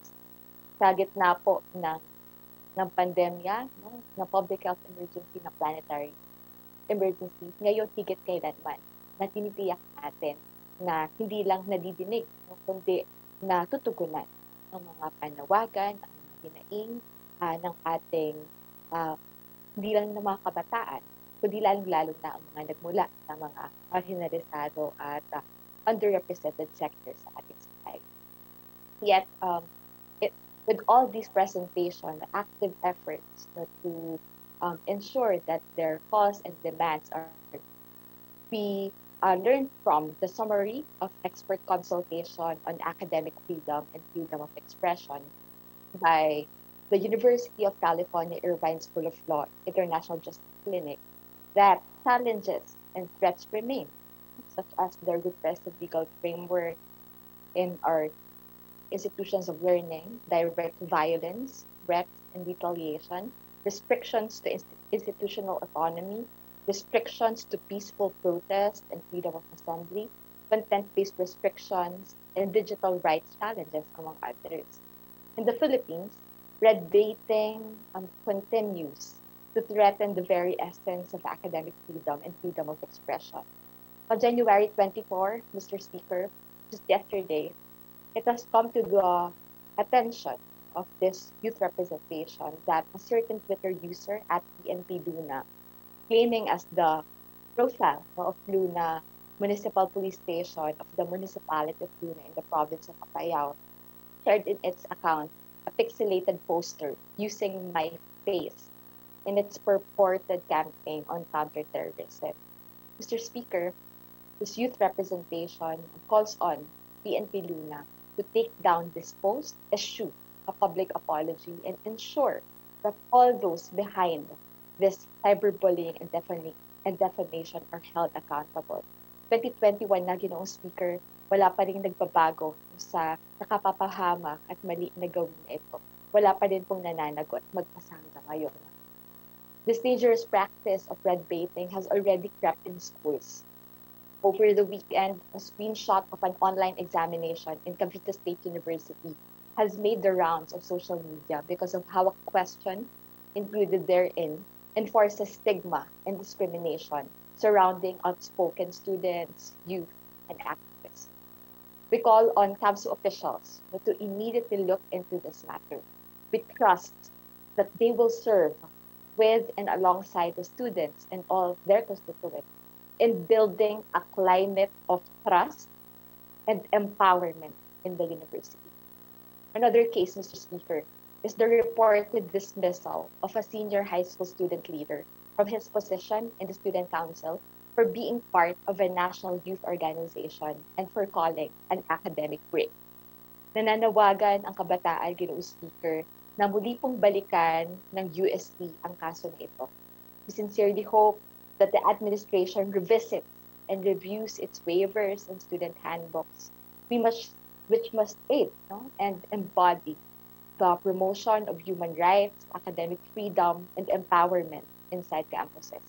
We also urge the UST administration to heed the call of their students and alumni in extending compassion and not repression in these difficult times of a public health, climate, and rights emergency. In addressing all these threats to academic freedom and institutional autonomy in higher education, Mr. Speaker, we can also learn from the broader unities forged in the declaration adopted in the 2019 Global Forum on Academic Freedom, stating that, and I quote, public authorities and the academic community alike must be vigilant in addressing and challenging such violations. And the responsibility for doing so does not stop at institutional or national borders. An attack on the freedom of one member of the academic community or the autonomy of one institution is an attack on the fundamental values of our democracies, regardless of where it takes place. Stop the attack. Defend the defenders. Defend academic freedom. Finally, Mr. Speaker, we call on our fellow lawmakers to urgently work on measures containing proposals on how to recover and revitalize education, including the bills upholding academic freedom in all institutions of learning and the safe reopening of our schools. Higit sa lahat po, mananatili lamang buhay ang demokratikong karapatan at ang kalayaang akademiko kung ito ay isa sa praktika at gagamitin upang hindi na maulit pang muli ang mga naabuso o ang mga abuso sa nakaraan magpasa hanggang sa kasalukuyan. Muli, maraming salamat po, Ginoong Speaker, pagbati sa pandaigdigang araw ng edukasyon. Fight on sa lahat ng ating fellow eco-warriors at mga climate activists. Maraming salamat sa lahat ng tumitindig para sa kinakailangan na aksyong pangklima at aksyon para sa karapatan sa edukasyon. Maraming salamat. Majority Leader. Mr. Speaker, I move that the privileged speech of the Honorable Elago be referred to the Committee on Rules. Is there any objection? The chair is none. The motion is approved. Next to avail of the privilege hour is the honorable gentleman from the 1st District of Bohol. I move that we recognize Congressman Edgar Chato. So move. Is there any objection? The chair is none. Representative Edgar Chato is hereby recognized. Honorable Speaker Lord Alan J.Q. Velasco, the honorable members of the House of Representatives, our dear colleagues in Congress, good evening. It is indeed a great honor to speak before you tonight after the privileged speech of our dear friend, Senator, now Congresswoman Lauren Ligarda, the country's strongest advocates for environmental protection, preservation, and climate change. Last year, our country had gone through many adversities. Year 2020 started with the Taal volcano eruption. It was followed by the COVID-19 pandemic, which plunged the Philippine economy in recession. Then, while we were reeling under the vicious yoke of COVID-19 pandemic, we were visited by several typhoons and super typhoon, which ravaged certain areas of our country, as if the pandemic was not enough. The good news is, towards the end of the year, on 25 November 2020, the House of Representatives, under the leadership of House Speaker Lord Alan J. Velasco, declared climate and environmental emergency to ensure enhanced and coherent climate actions in the executive and legislative agenda of the government. In line with this, I would like to commend our House Speaker and the House leadership and all members of Congress. Adopting House Resolution 1377 of the Committee on Climate Change under House Resolution 123 of the House of Representatives. Under House Resolution 123, the House of Representatives, in the exercise of its oversight functions, shall conduct an audit of relevant national government agencies and local government units in relation to their compliance to existing environmental, climate, disaster risk reduction, and management and appropriation laws, and of course, international agreements in the light of the climate and environmental emergency, with the end in view of ensuring an enhanced national monitoring and evaluation system for the implementation of these laws, and warranting the accountability of government officials, private entities, and other involved stakeholders.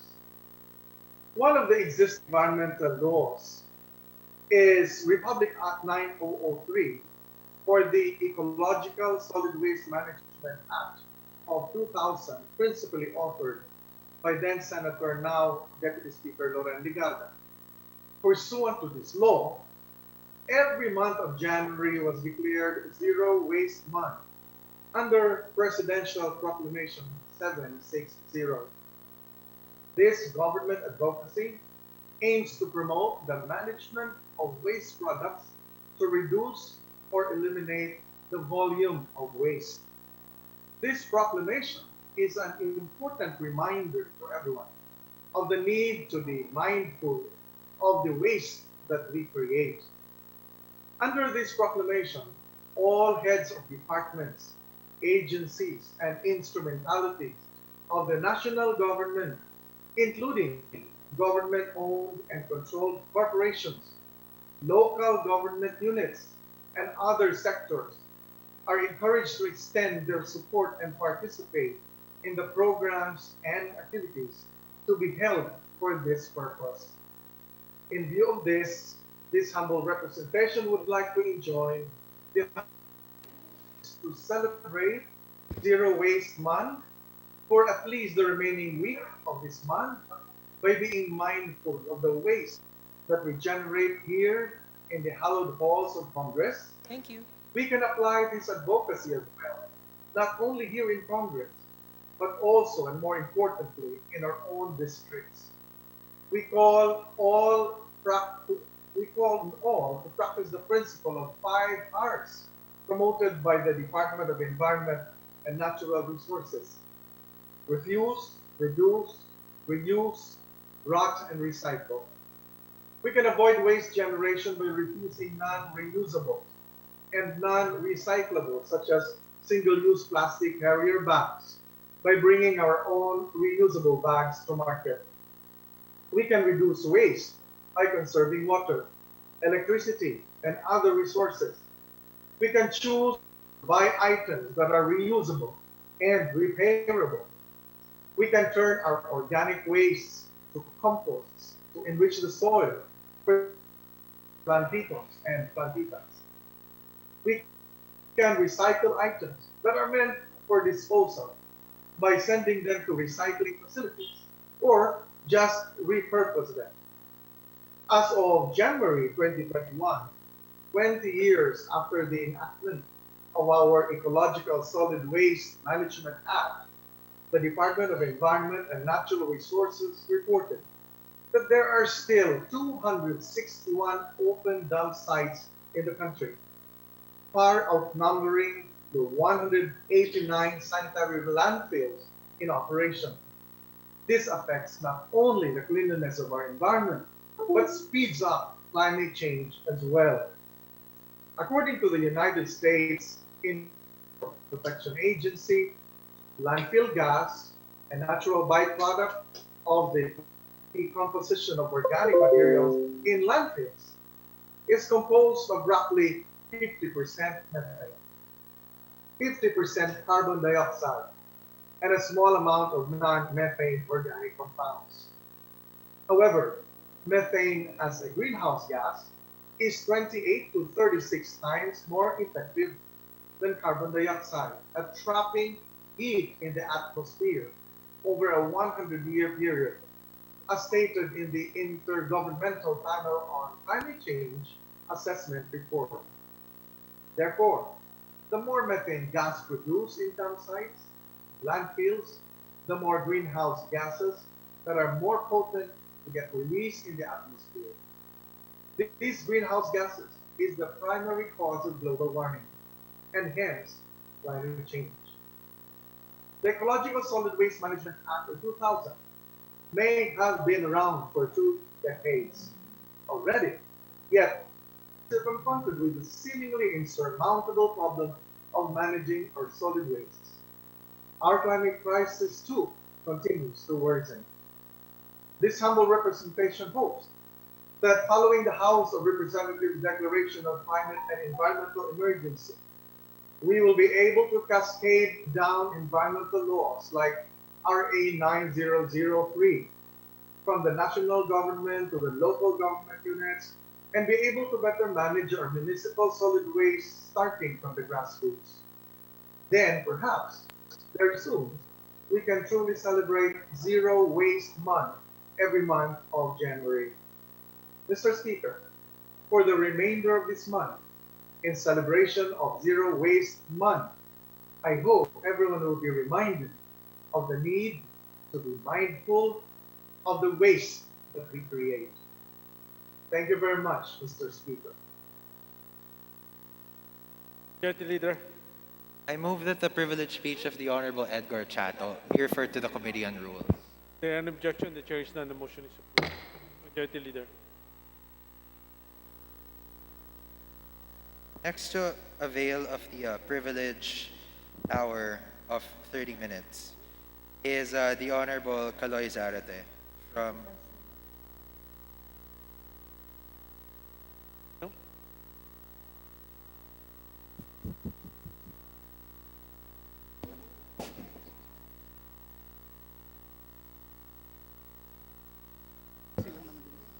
Right. Let me amend said motion, Mr. Speaker. I move that we recognize the Honorable Franz Castro from ACT Teachers for her privilege speech. So move. Is there any objection? The chair is none. Motion is approved.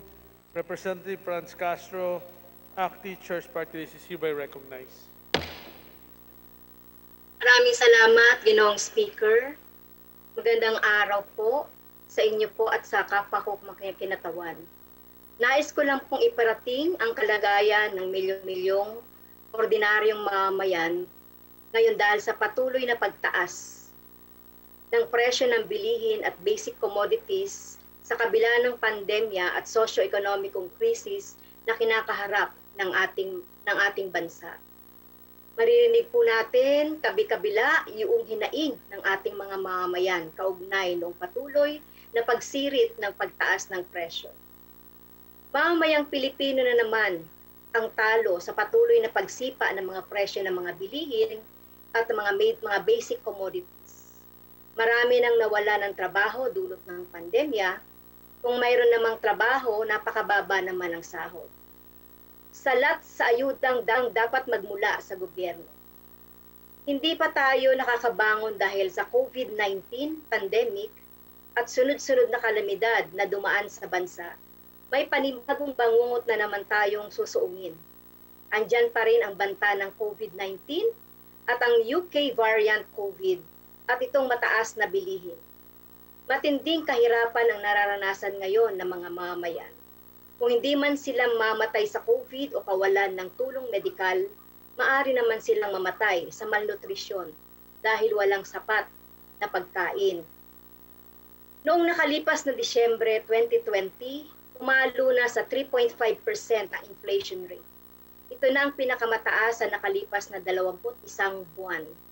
Matapos ang sabay-sabay na nagsitaasan na ang presyo ng karning baboy, manok at mga gulay tulad ng sibuyas, talong, ampalaya, kalabasa, repolyo, siling labuyo, bagyo beans at iba pa. Halimbawa po ay yung mga karning baboy, mula po sa 190, ngayon po ay 420 na. Ang karning manok mula sa 120, ngayon po ay 220 na rin. Ang ampalaya na mula sa 80 per kilo, ngayon ay 200 na. Ang sibuyas mula sa 120, ngayon naman po ay 200 pesos per kilo. Ang kalabasa mula sa 40 per kilo, ngayon ay 100 per kilo. Talong, 120 per kilo, ngayon ay 180 per kilo. Repolyo, 140, ngayon ay 100. Ang bagyo beans, 70 pesos per kilo, ngayon ay 180.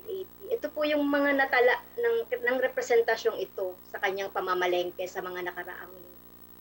Malaki rin ang epekto ng inflation sa sektor ng edukasyon at sa mga guro dahil kailangan pa nilang pagkasyahin ang kanilang kakarampot na sahod para lang sa pang-araw-araw na panggasto sa kanilang pamilya. Isama pa rito ang blended learning at online classes. Ngayong 2021, hindi pa rin naibibigay ng Department of Education ang 2019 performance-based bonus, ang 2020 service recognition incentive, kung saan halos 6,000 lang ang kinaya ng pondo ng ahensya.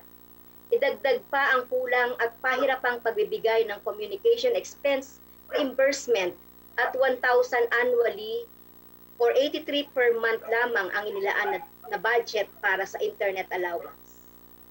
Imbis na agarang tugunan ng gobyerno ang hinaing ng mamamayan tulad ng pag-regulate ng presyo ng bilihin, mas inaatupag pa nito ang kanilang mga pansariling interes tulad ng pagsusulong ng tiyatya, pagbubukas ng Pilipinas sa foreign ownership at bakang mga pulisiyang anti-mamamayan.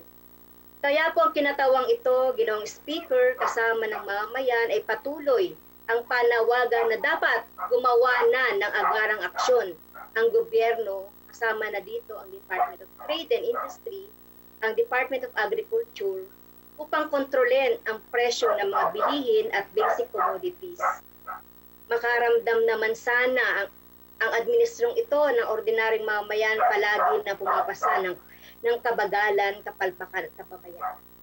Makatarungan din ang panawagan ng mamamayan na nakubuhay na sweldo, lalo na ngayong pandemya. Hindi na sapat ang kasalukuyang sahod, lalo na ang cost of living allowance ng mga manggagawa at personal economic relief allowance ng mga kawani ng gobyerno sa tindi ng krisis pangkalusugan at pang-ekonomiya. Palagi namang sinasabi nila ng mga guro na our take-home pay cannot take us home. Patuloy din ang panawagan namin sa sapat ng pagkarungang ayuda para sa mamamayan upang makabawas man lang sa epekto ng pandemya at malawakang kawalan ng hanap buhay. At sa konklusyon, Ginoong Speaker, nananawagan po tayo sa kapulungang ito na sana po itinggin ang mga panawagang ito ng ating mga mamamayan at lahat po ng mga measures na may kinalaman po doon sa adequate food, may kinalaman po doon sa pagtaas ng presyo ng mga bilihin, ay kagyat pong tinggin at bigyang solusyon ang mga problemang ito ng ating mga mamamayan.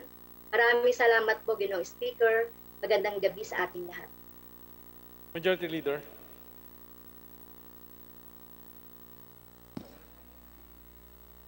Mr. Speaker, I move that the speech of Representative Castro be referred to the Committee on Rules.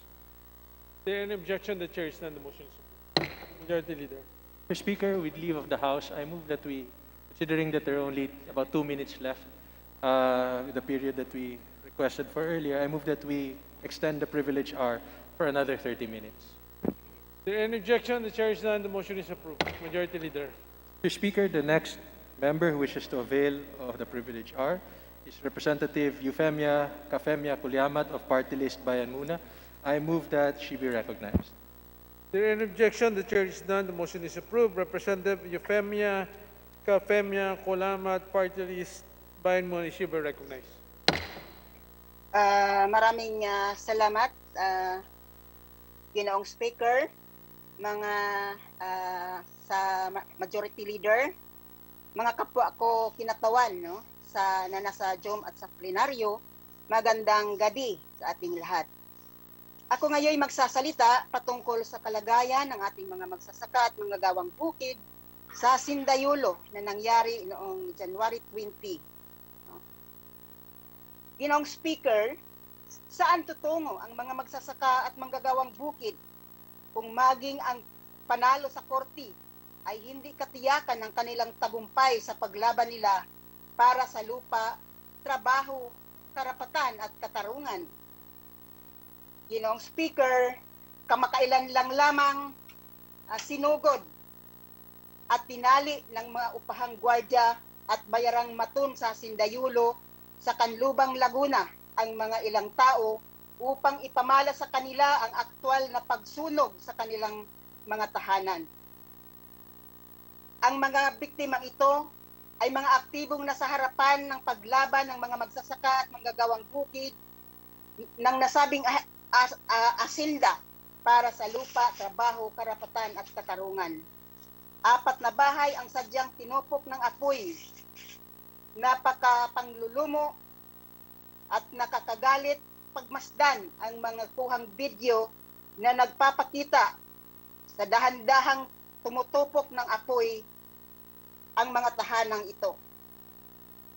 Ginoong Speaker, ilang araw lang bago ang panununog, 2 bahay naman ang sinugod ng mga taong armado ng mataas na kalibre ng baril.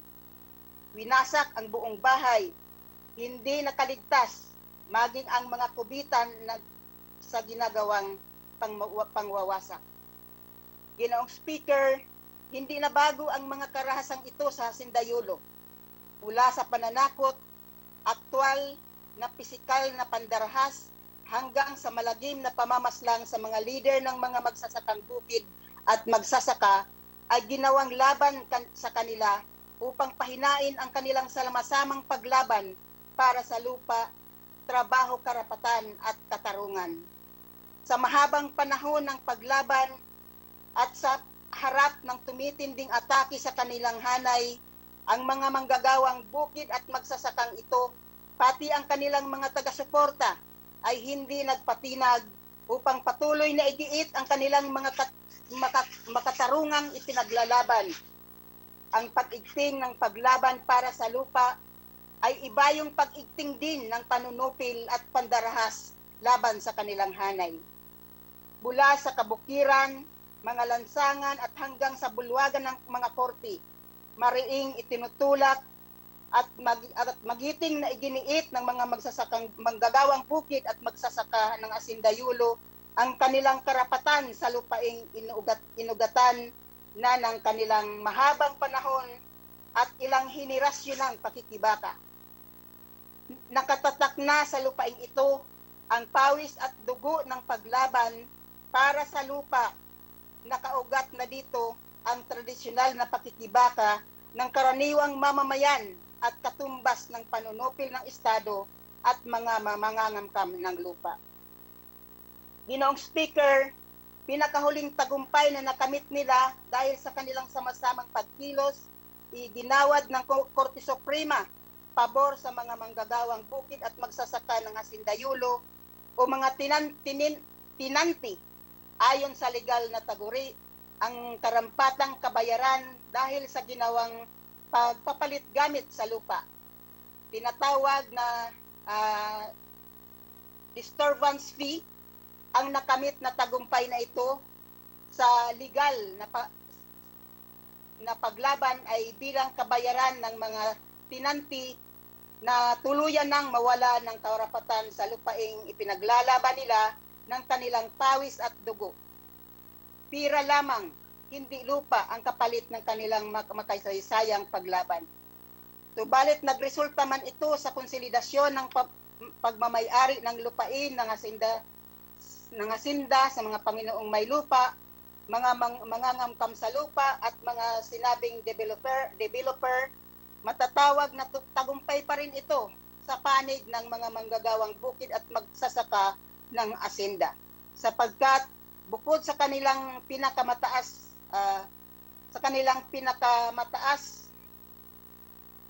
bukod na kinilala sa pinakamataas na korte ang karapatan ng mga maralitang ito sa lupain ng hasinda, inutusan pa ng korte ang developer at mangangamkam ng lupain na bayaran ng karampatang halaga ang mga manggagawang bukid at magsasaka ng asinda na tuluyan ng mawawala ng karapatan sa lupa. Hindi lang ang mga magsasakang manggagawang bukid ang nakaranas ng pandarahas at paglabag sa karapatang pantao, pati din ang ating mga maralitang lungsod. Nitong linggo, marahas na dinisperse ang mga vendors sa isinagawang clearing operation sa Parañaque na makikita natin sa isang video na pinusasan, pinadapa at ang masahol pa ay sinipa sa mukha ng dahil lang sa pagdiit niyang huwag kumpiskahin ang kanyang kariton na bumubuhay sa kanila sa araw-araw. Nasaan ang kompasyon at pagrespeto ng mga mahihirap na gusto lamang mabuhay, Ginoong Speaker? Ginoong Speaker, makasaysayan, makatarungan at legal ang kanilang paglaban. Dapat lamang na mga magsasaka at manggagawang bukid ang tunay na makinabang sa lupa. Subalit, mulit-muli ay hindi din titigil ang Estado, mga Panginoong may lupa at mga mangangamkam ng lupa gamit ang mga bayaranggons ng mga sundalo at kapulisan upang biguin ang anumang forma ng paglaban para sa tunay na reformang agraryo. Kung maging ang mga legal na tagumpay sa korte ay hindi katiyakan ng pagkakaroon ng makabuluhang pagbabago sa abang kalagayang agraryo ng mga maggagawang bukid at magsasaka, Ginoong Speaker, saan sila dudulog? Ginoong Speaker, walang maaasahan kundi ang bawat isa ata ang kanilang sama-samang pagkilos. Ginoong Speaker, maraming salamat at magandang gabi sa ating lahat.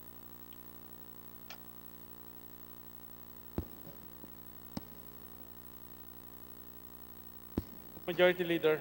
Mr. Speaker, I move that the speech of Representative Kulyamat be referred to the Committee on Rules. Any objection? The chair is none. The motion is approved. Mr. Speaker, the last of our colleagues to avail of the privilege hour is a gentleman from party list Bayan Muna, Representative Carlos Isagani Zarate. I move that the gentleman be recognized. Is there any objection? The chair is none. The motion is approved. Representative Carlos Isagani Zarate, party list Bayan Muna, is hereby recognized. Maraming salamat, Ginoong Speaker. Ginoong Speaker, nais ko sana kayong batiin ng maligaya, mapagpala at masaganang bagong taon. Pero sa kasamaang palad, Ginoong Speaker, hindi iyon ang sumalubong sa atin sa sa pagpasok ng taong 2021. Ang sumalubong sa atin ay ang nagtataasang presyo ng mga bilihin. Ang mga ganitong pangyayari ay hindi nakaliligaya at kabaligtaran ng isang masagana. Ilang araw pa bago ang buwan ng Pebrero, pero sinalubong na tayo ng pagmamahal sa gitna ng krisis na ito. Marami ang nagulat sa taas ng presyo ng pagkain ngayong nasa gitna tayo ng isang krisis na pinalala pa nitong pandemya ng COVID. Umaabot na ng 400 piso kada kilo ang karne ng baboy, samantalang 380 kada kilo naman ang baka. Ang manok ay nasa 190 kada kilo. Ang mga isda ay naglaro na sa 100 hanggang 180 kada kilo. Ang galunggong na dating tinatawag na tinagruang isdang pangmasa o the poor man's fish, ngayon ay umaabot na ng 180 kada kilo. Ang mga panggisa na katulad ng sibuyas, bawang at kamatis ay nasa 100 ang kada kilo sa ngayon, Mr. Speaker. Hindi rin nagpapahuli ang mga gulay na umaabot na sa presyong halos katumbas na rin ng mga presyo ng mga karne. Ang sili lang yata ang bumaba dahil sa presyong umaabot ng 1,000 kada kilo noong Disyembre, ngayon ay nasa 600 hanggang 700 na lang ito kada kilo. Sa harap na patuloy na pagtaas ng presyo ng mga bilihin, tanong ng maraming Pilipino, paano pagkakasyahin ang kakarampot na minimum wage na 537 pesos kada araw? Ginoong Speaker, bago tayo malunod sa nagmamahalang presyo ng pagkain, alalahanin natin na hindi lang pagkain ang pinagkakagastusan ng bawat pamilyang Pilipino. Nakaharap ang bawat pamilya sa mas mataas na gastusin, halimbawa mula sa face mask araw-araw, or maging ang gastos para sa face shield, sa wifi o sa data para sa pag-aaral ng mga anak, mas mahal na pamasahe, hanggang sa dagdag na kontribusyon ng SSS at ng PhilHealth.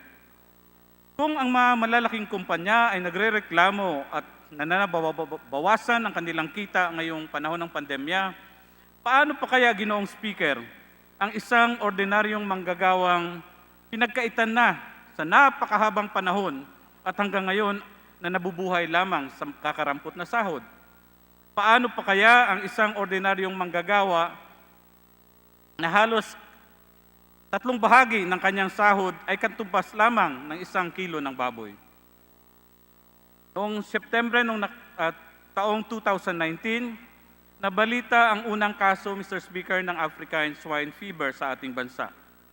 Makalipas ang mahigit 1 taon ng pagkontrol daw sa sakit at sa kabila ng makailang ulit na deklarasyon ng Department of Agriculture na ito ay under control na, ang ASF sa ating bansa nakatambad pa rin sa atin ngayon ang katotohanang hindi lang laganap ang African swine fever, kundi halos ubusin na nito ang supply ng baboy sa buong bansa.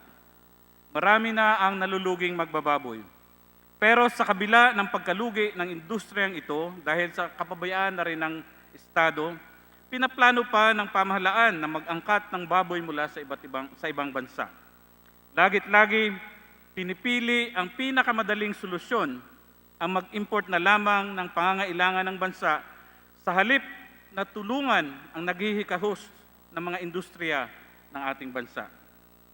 Kaya isang pangamba ngayon, Ginoong Speaker, na hindi malayong danasin rin ng industriya ng pagbababoy ang dinanas ng ating mga magsasaka sa palay sa ilalim ng Rice Tarification Law. Isa lamang bentahe ng Pilipinas ang pagiging agrikultural na bansa nito. Sagana sa likas na yaman na sasapat sana para sa pangangailangan ng buong populasyon. Ngunit sa ilan ng mga nagdaang administrasyon, hindi nito pinahahalagahan ang ating industriya ng agrikultura. Ang ating mga magsasaka ay nananatiling walang sariling mga lupa dahil 8 sa bawat 10 magsasaka ay hindi pa rin niya pag-aari ang lupang kanyang sinasaka. Ang ating mga mangingisda naman ay hindi makapalaot sa ating sariling dagat. napakalaking kabalintunaan na kung sino ang nagpapakain sa sambayanang Pilipino ay sila pa ang walang pagkain na maihapag sa kanilang mesa. Sa ibang bansa, Ginoong Speaker, todo suporta ang kanilang pamahalaan sa kanilang industriya ng agrikultura, habang sa atin ay napakalaking kabaliktaran naman. Kung ilalaban ang kanilang produkto sa ating lokal na produksyon, walang duda na matatalo ang ating mga magsasaka. Lagit-lagi rin na pinagsasabong ang producer at consumer sa labang parehas naman silang walang maihahaing pagkain sa kanilang lamesa. Mistulang naging pulisiya na ng pamahalaan ang pagyamanin ang mga magsasaka at negosyante ng ibang bansa at hindi tangkilikin ang sariling atin. Sa ngalan ng neoliberalismo, pinabaha ang mga imported na produkto sa ating mga pamilihan na pumapatay sa ating lokal na industriya.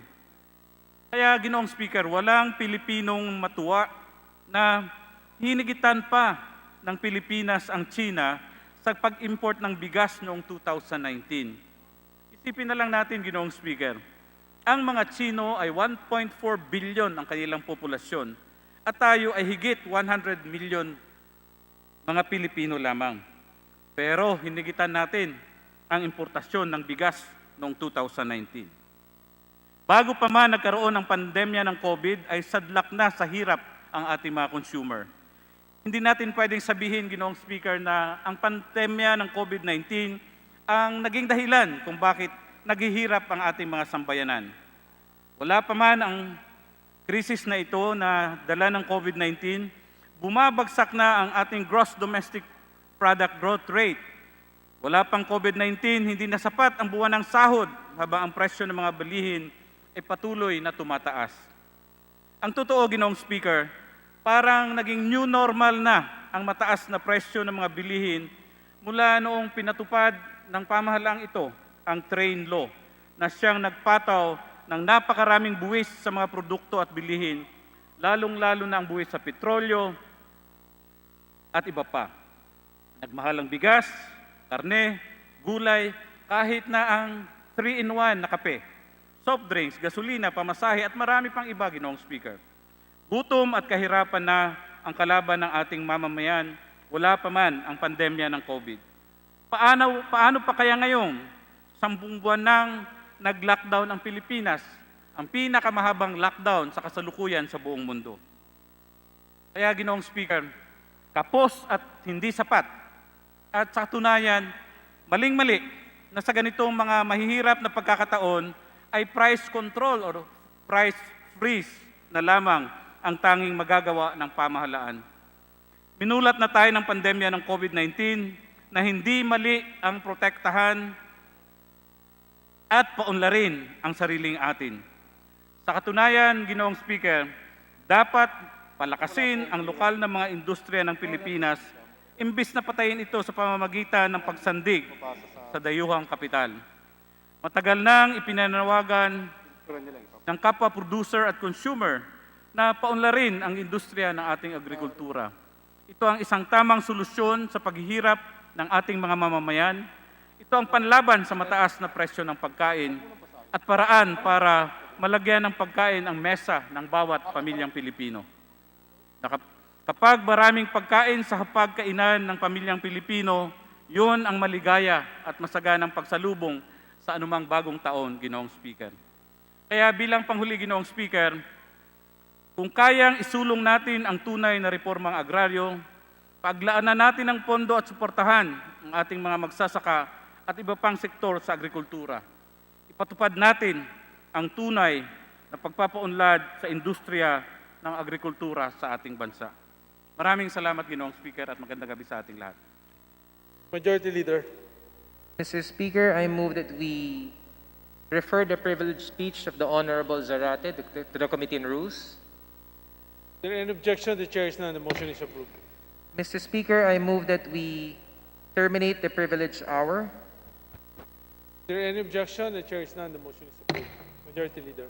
Mr. Speaker, I move that we suspend session for a minute. Session suspended.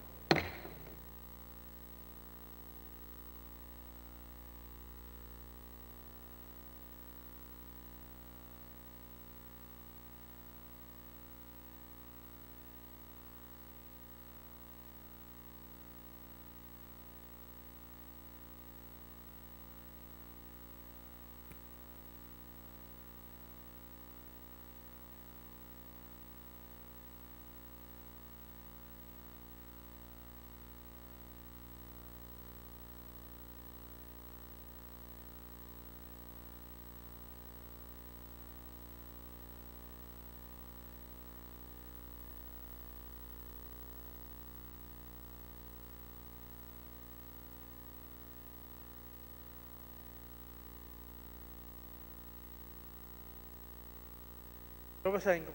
Sino magbabasa?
House Bill 7.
Ano President? Ano problema dito si Bansot? Bakit? Takan mo nga ito.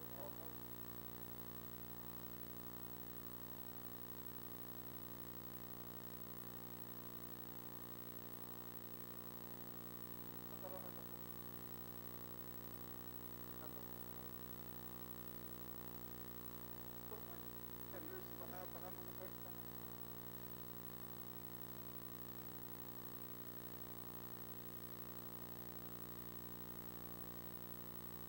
Ba't ano problema ni... Bakit? Bakit sa kanya? Bakit siniising ka sa ni Gagay?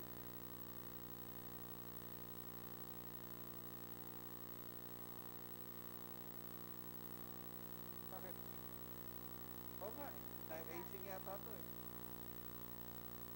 Panay kasi tago ng ATM niya kay Gagay eh.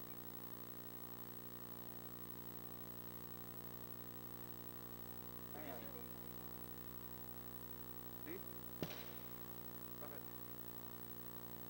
Oh?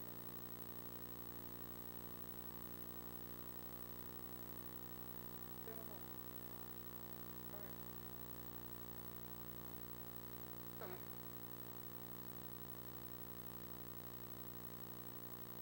Bakit kinalaman ng mata dyan sa dita mo?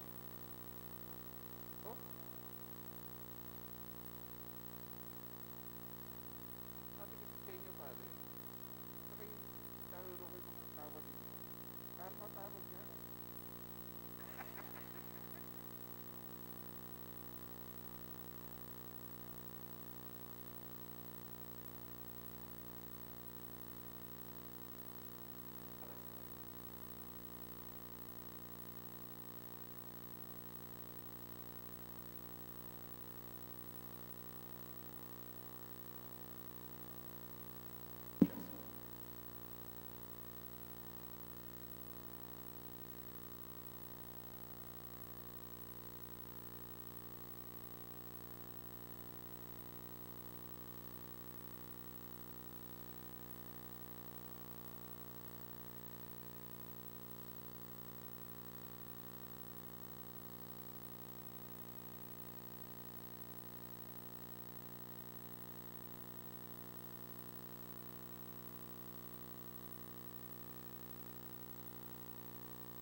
Eh, wag dito.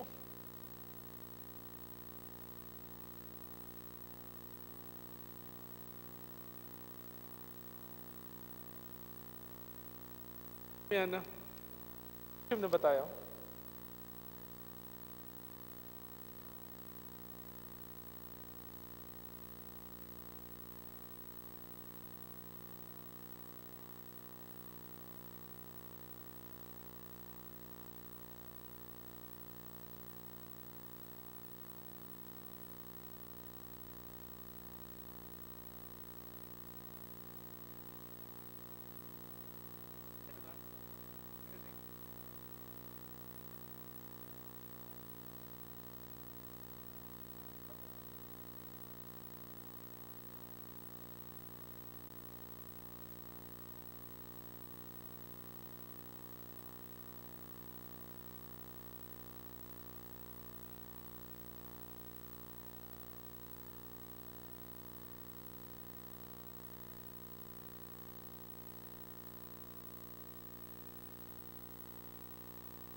Refer lang to the committee.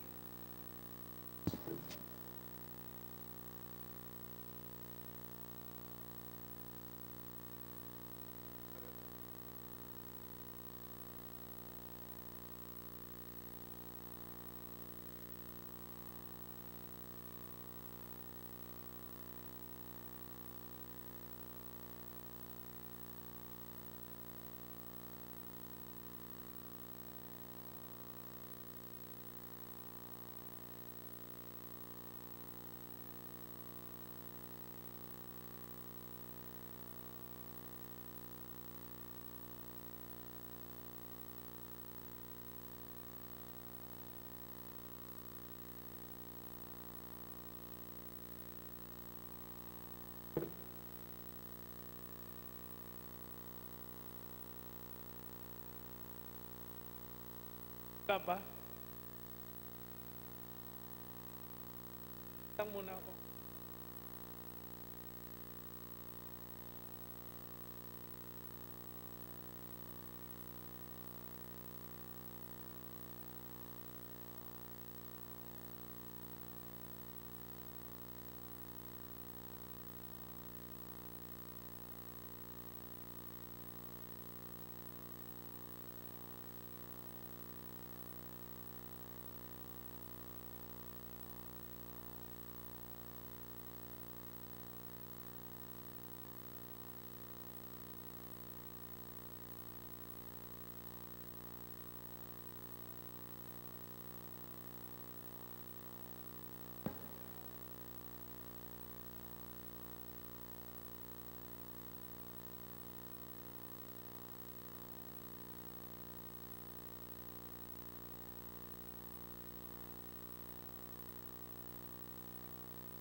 Session resume. Speaker, I move that the Secretary General, that we take up additional reference of business and direct the Secretary General to read item. So move, Mr. Speaker. Is there any objection? The chair is none. The motion is approved. Secretary General. Additional reference of business. Committee report number 715 and House Bill number 8477.